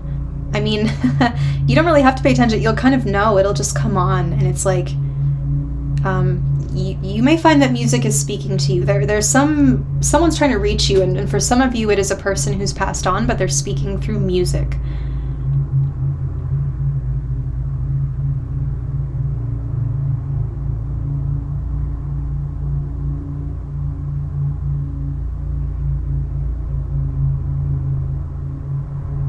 You might have felt done with something and then realized through the Venus retrograde, wait a minute, I'm not done with this. I have to go back and get something, or I have to go back and address something. But ultimately, you do have a very beautiful story here with harmony, with music. I mean, everything's kind of working out, and it's a little awkward in the beginning because you're just figuring out like what notes and what instruments and who comes in where. You know, if you were writing music, let's say. But I feel that story translates to a lot of different scenarios. It's a little clunky and awkward at first, and practice will eventually get everyone onto the same page. Checking in, delineation of roles, expectations. There's a need. It's like everyone here, it's like a sports team. Like you all have a specific role, and you need that role clearly defined. Otherwise, we're just going to trip over each other.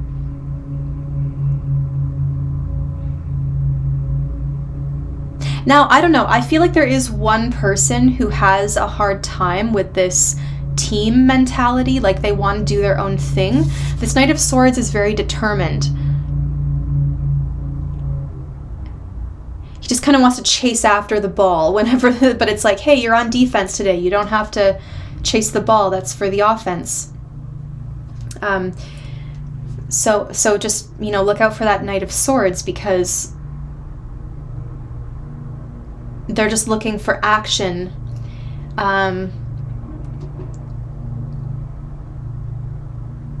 I just feel it's important for everyone to know their role. Expectations is a big thing.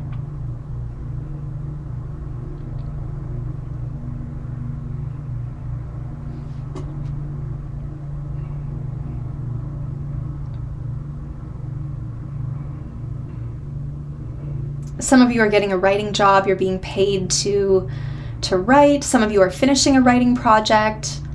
Novel, poetry, music, all kinds of writing projects. And as much as we think that the creative, free sort of inspiration is what drives that, it's actually the discipline that's really going to get you there. It is the day-to-day showing up. It's the routine. It's the practice that will get you to where you want to be. And I'm hearing increments over time. It's important. So, Capricorn, I think I'll just leave that there for now. I hope you all have a wonderful rest of the month. I will see you shortly for August readings. And don't forget, your 2023 year ahead readings are up on the channel. They're under their own playlist. So check that for your zodiac sign. We're halfway through the year, so it's a good time to check in and just recalibrate. I feel a lot of relief coming with August. I love the month of August personally. It's my favorite month of the year. I mean, I love August, September, October, just like very, brings a lot of relief. So I wish you the very best. Hey Aquarius, welcome to your reading for the middle of July. I just want to mention too, because we're halfway through the year, I've got your year ahead 2023 readings up on the channel, so you may want to check in with that. It's under its own playlist. Just look for your zodiac sign. It'll be a full month by month. The readings are about an hour or so, so they're pretty in depth, and I hope you get something really meaningful from that. So Aquarius, wow. Let's get some cards. I don't even want to touch on the astrology. Let's just get some cards. Aquarius.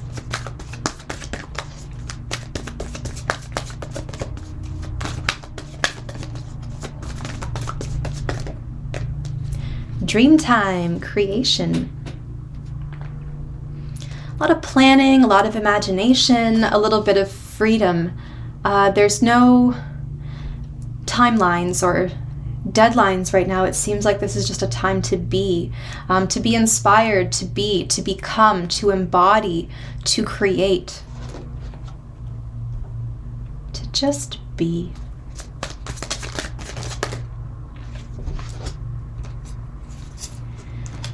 Okay, you've got Two of Pentacles and the Page of Swords.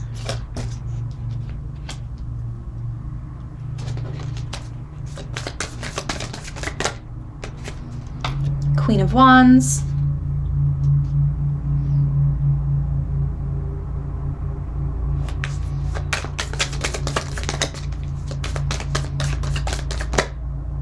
You're wrestling with some information, some knowledge, I think some of you, or someone around you is tempted to use this knowledge for power. Someone around you, Aquarius, I don't feel this is you. Someone around you really needs to be the center of attention. They like all eyes on them. They need the story to be about them. They want to be the hero. They want to be the center of something. And, with the Page of Swords next to her, I don't really trust that, I have to say, because there's a little bit of research going on, or a little bit of sneakiness, or a little bit of figuring out how to handle something. Now, on a more positive note, you do seem to have multiple options. You seem to be stabilizing at this time, and that could represent the duality of Cancer season into Leo season, because Cancer season is very nostalgic and kind of heavy, and it's about safety and belonging, and we move into Leo, which is about putting yourself out there, right? We go from a lunar energy in Cancer season to more of a solar energy in Leo. And so by the end of the month, there's such a significant energetic shift. And I find that the cusps this year, I don't know what it is about this year, but the cusps of each season have been very energetically exhausting, and I've needed, I'm like, oh, I wish I had booked this week off. Like there's just something where I need a little more tenderness or a little more time, or just feel kind of run down or something as the seasons are shifting. But as we move into Leo season fully, there's a lot of confidence. I think someone's coming your way. I think it's a good time for you to also observe, because being the bigger person as the Queen of Wands is more about observation. And when we equate this, or we look at it with dream time, creation, that's the beauty of being and witnessing and observing, and then letting yourself be inspired by it.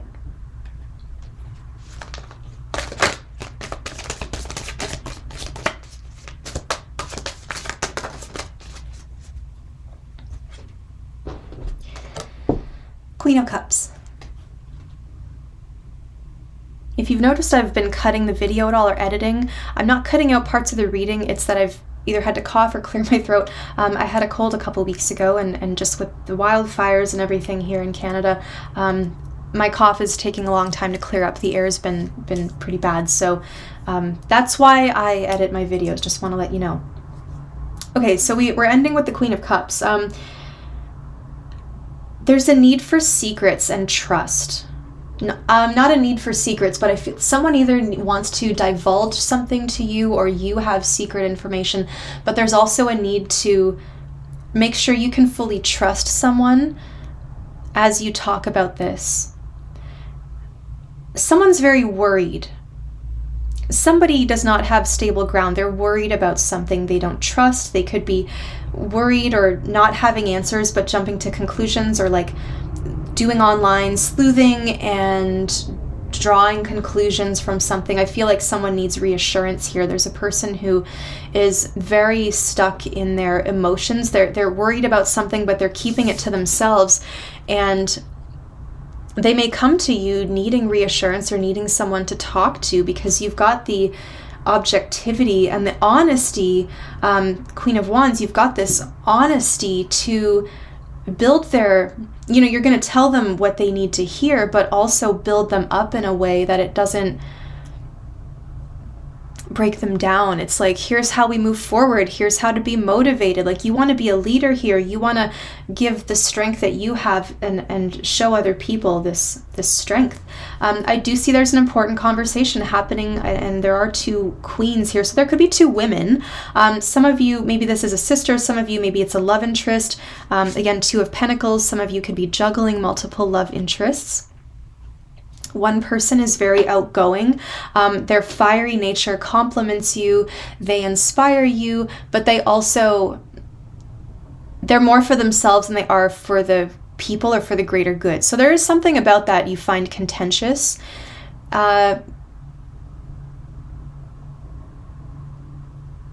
But you're always going to get the full story out of them. They're always going to tell you how you feel. So you kind of have to figure out what you really need or want here, because with this Queen of Cups, and maybe for some of you it's not a love interest, it's how do I approach this? But it's a different, similar energies but different stories for a lot of you.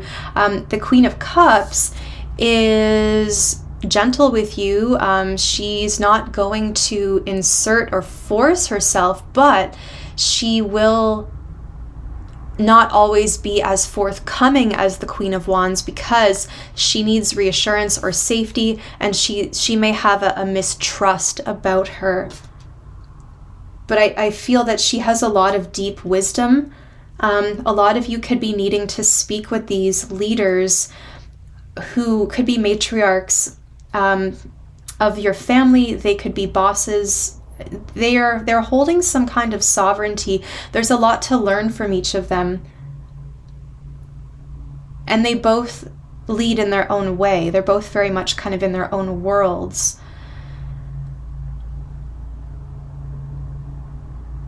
There's something you don't know enough about, so doing research and reading books and getting as many resources as you can will help with your inspiration. It'll give you some kind of direction, and I feel that this class or this research, whatever you're doing, gives you the confidence to move forward, and gives you a potential to earn more money, potential to learn about communicate. I see a lot of you in a classroom. Learning about communication, maybe having to be open. Maybe this Queen of Wands needs to stop talking for a moment and listen to the Queen of Cups, who so far has been too soft to come forward because she saw the Queen of Wands as too much, or as domineering, or as like not as emotional as her, and so that scared her. But she comes to find that the Queen of Wands is actually a wonderful confidant. She just doesn't dwell on things. She burns them away so that she doesn't have to dwell on things as much. She's free. So they can learn from each other. And the Queen of Wands can learn from the Queen of Cups how to be softer, sensitive, maybe how to be alone, how to not need attention all the time.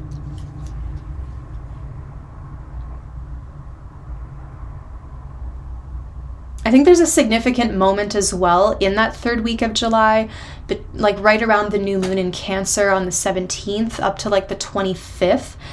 That period of 7 or 8 days seems to be significant for you, for a person that's coming toward you, or some wonderful idea. It's a time of mental expansion, expanding your horizons.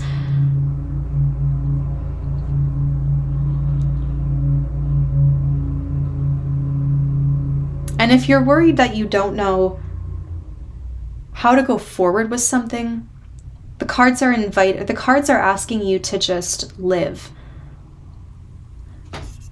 Represent yourself well, be confident, introduce yourself, talk to people. You may be so open as the Queen of Wands that you're hopeful and you're happy and you're outgoing and it's like, hey everybody, what's up? But then there's like one person that's kind of a stick in the mud, or a wet blanket, or whatever that phrase is. And they just kind of, you can't really impress them no matter what. They're just kind of maybe a little moody. I don't know if this turns you off or not, but you know, Queen of Cups is in her own little world over there. So, but with the right amount of coaxing and the right amount of confidence, she can come out of that shell and face the world again. Like she's like someone has their back to the world right now, and they need a bit of sunshine. They need a bit of solar energy, solar plexus, being out in the sun, talking to people, time for art or creativity or just enjoying the arts. There's something about the humanity and that solar energy, like seeing everything and experiencing joy.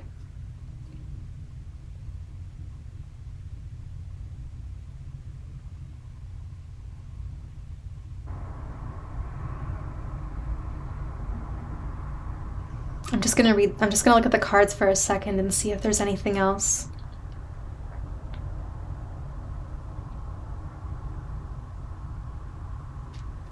It's interesting to move from these less mature, unstable kind of characters into these queens who are embodying. It's like someone getting there like, I don't know what to do with this. I don't know what to do with this. I could do this. I could do that.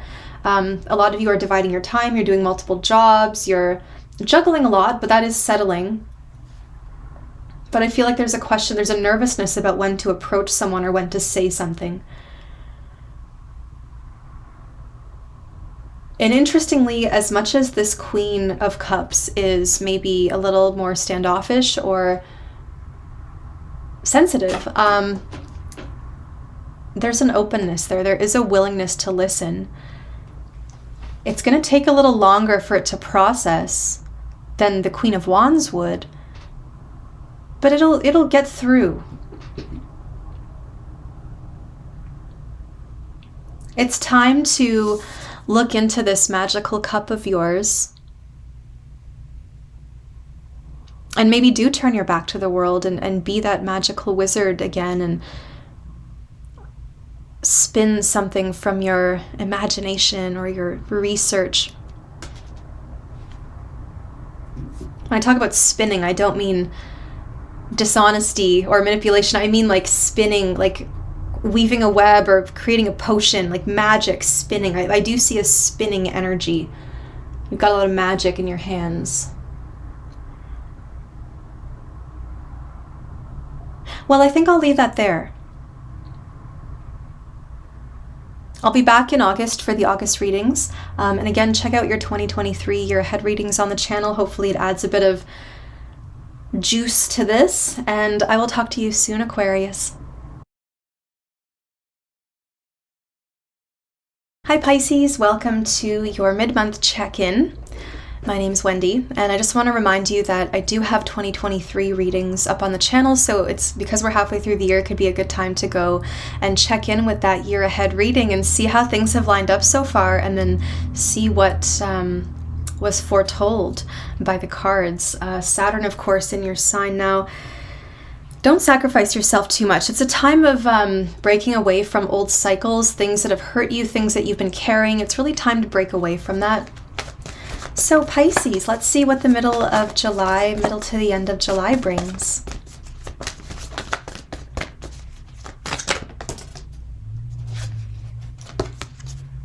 Clouds.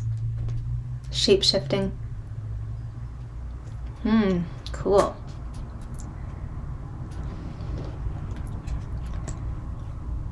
Change is natural. It's okay to change. You're growing out of something. You're leaving certain things behind. You're adapting to a new role. Okay, we have the Star and the Five of Cups. So you can see how a lot of this is a time of healing. It's a time of inspiration.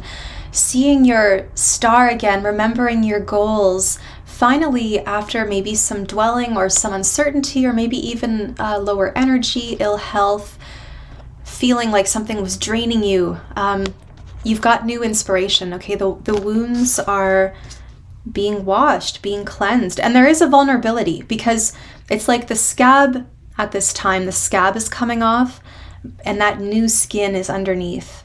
And it needs to be taken care of, cleansed and moisturized and loved and really protected because it is vulnerable. So you're coming back to life, coming back to bring a lot of excitement and inspiration into your life. Some of you may be performers or there is a position that requires a lot of you, it's demanding, and you may feel that it's draining your energy. You may need a break at this time.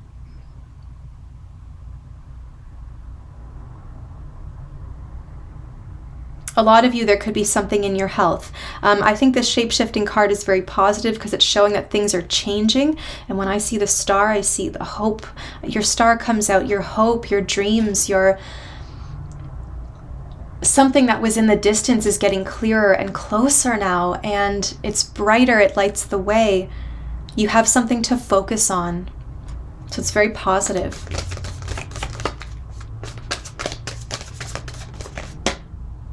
Six of Pentacles, there's that Saturnian energy with the karmic cycles ending. Things have to be more equal. Are you giving more than you're getting? Because the star is like, it's purposeful, it gives a lot, but it kind of seems like if there's someone that you're helping, it doesn't reach them. I feel like the energy keeps being wasted, or the financial help keeps being wasted, or you feel like you're wasting your breath. So I don't know if there's a different way to approach this if you really want to help somebody, or if you need to stop giving or cut off their access to you. Now I know that in a lot of New Age language, we talk a lot about cutting things off. We don't really talk about forgiving and healing or repairing relationships. But I do feel here clearly that there is a need to rebalance the power. Because you're giving and you're hopeful and you're purposeful with it, right? But I don't know, some of you could be helping or volunteering with people who need extra help, which is a wonderful, lovely endeavor. But I think it's important first to look at what you've got and how much you can give. Because some of you are pouring from an empty cup. Or you've poured out too much and then your cup is emptied, and you've got to rebalance that. You've got to just get used to something, let yourself live a little, let the cup fill up.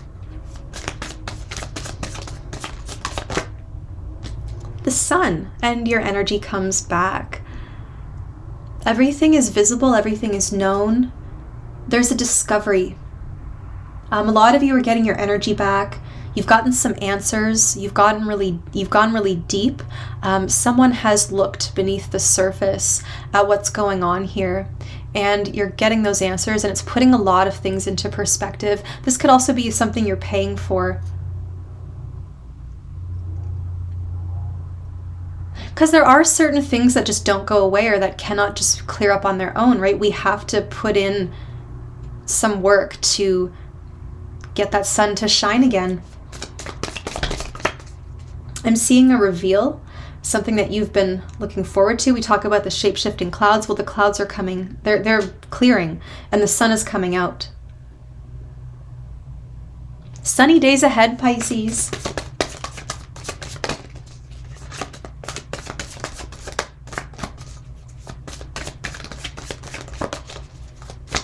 Just again, another message about too much exposure could be harmful, right? It has the opposite effect.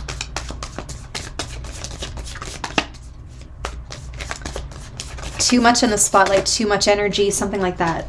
You've got the Page of Swords.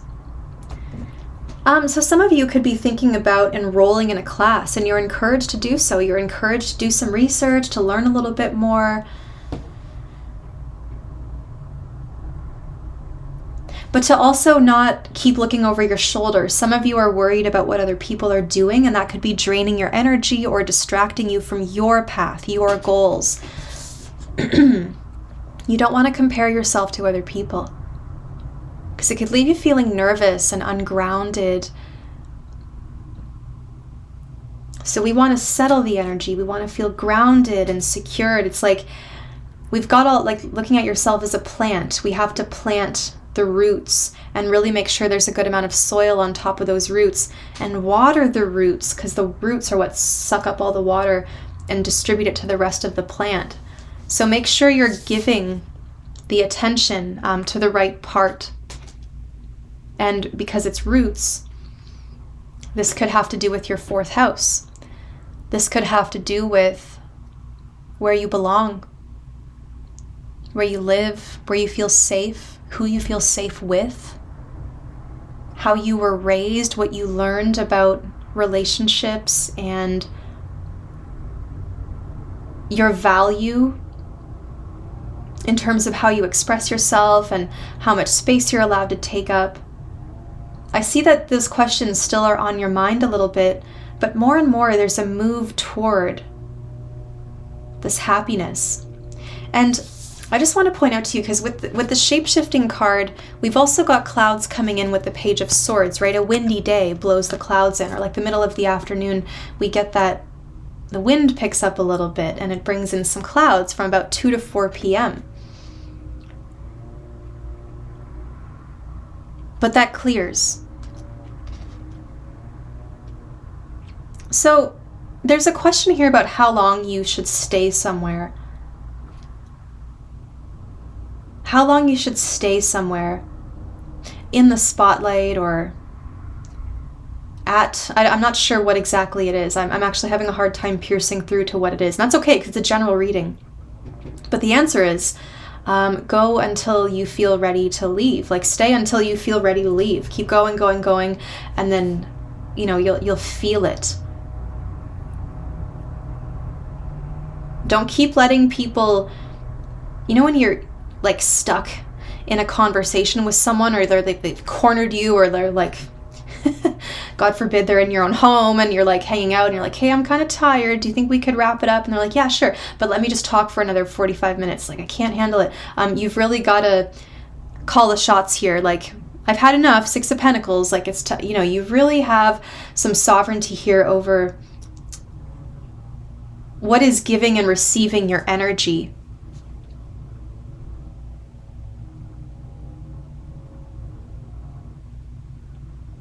And so much of this is about that confidence. If you are struggling with confidence or feeling grounded, I'm a Pisces moon and a Pisces midheaven, so I've got significant Pisces placements, and this is just something I'm going to mention from my own life.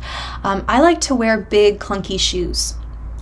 platforms. Like I love a big platform, like a nice platform shoe, because having that weight on my feet grounds me. It has a gravitational effect, helps me feel grounded. So when I do feel flighty or ungrounded, like the Page of Swords, I have that solidity on my feet, which Pisces rules, and I feel safer, grounded, more powerful. So that could even be something that helps you. Anyway, it's time to become something new. And I don't know if the shapeshifter is you or someone else too that shows up only, like they change their story, or they show up, or like they speak to you differently, they're asking for money or they're asking for help. It's not a bad thing to help people, but I do see that there is something that just takes a little bit too much out of you. And it could be the worry. Always looking over your shoulder. Try to use that energy positively. You seem to have some excess solar energy.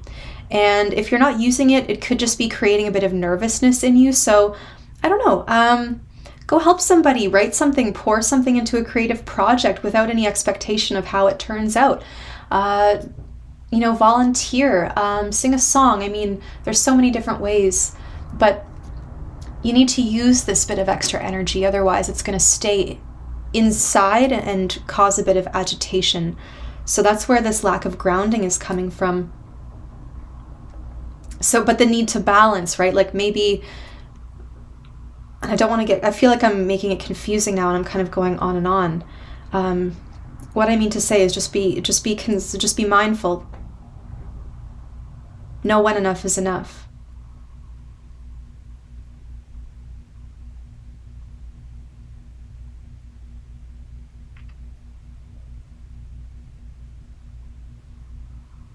Some of you are doing an outdoor event and you need to protect against the wind, or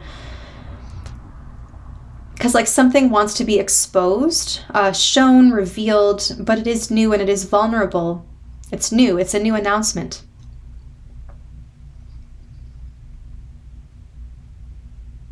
And so we need to weigh it down.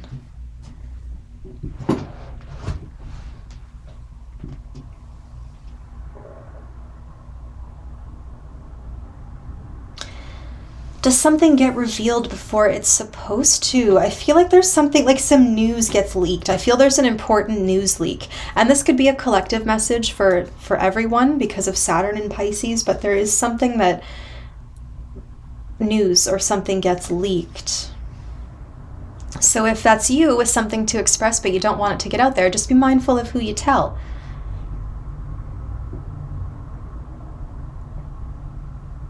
Well, Pisces, I think I'll leave that there. I hope you have a wonderful end to the month, and I'll see you soon for the August readings.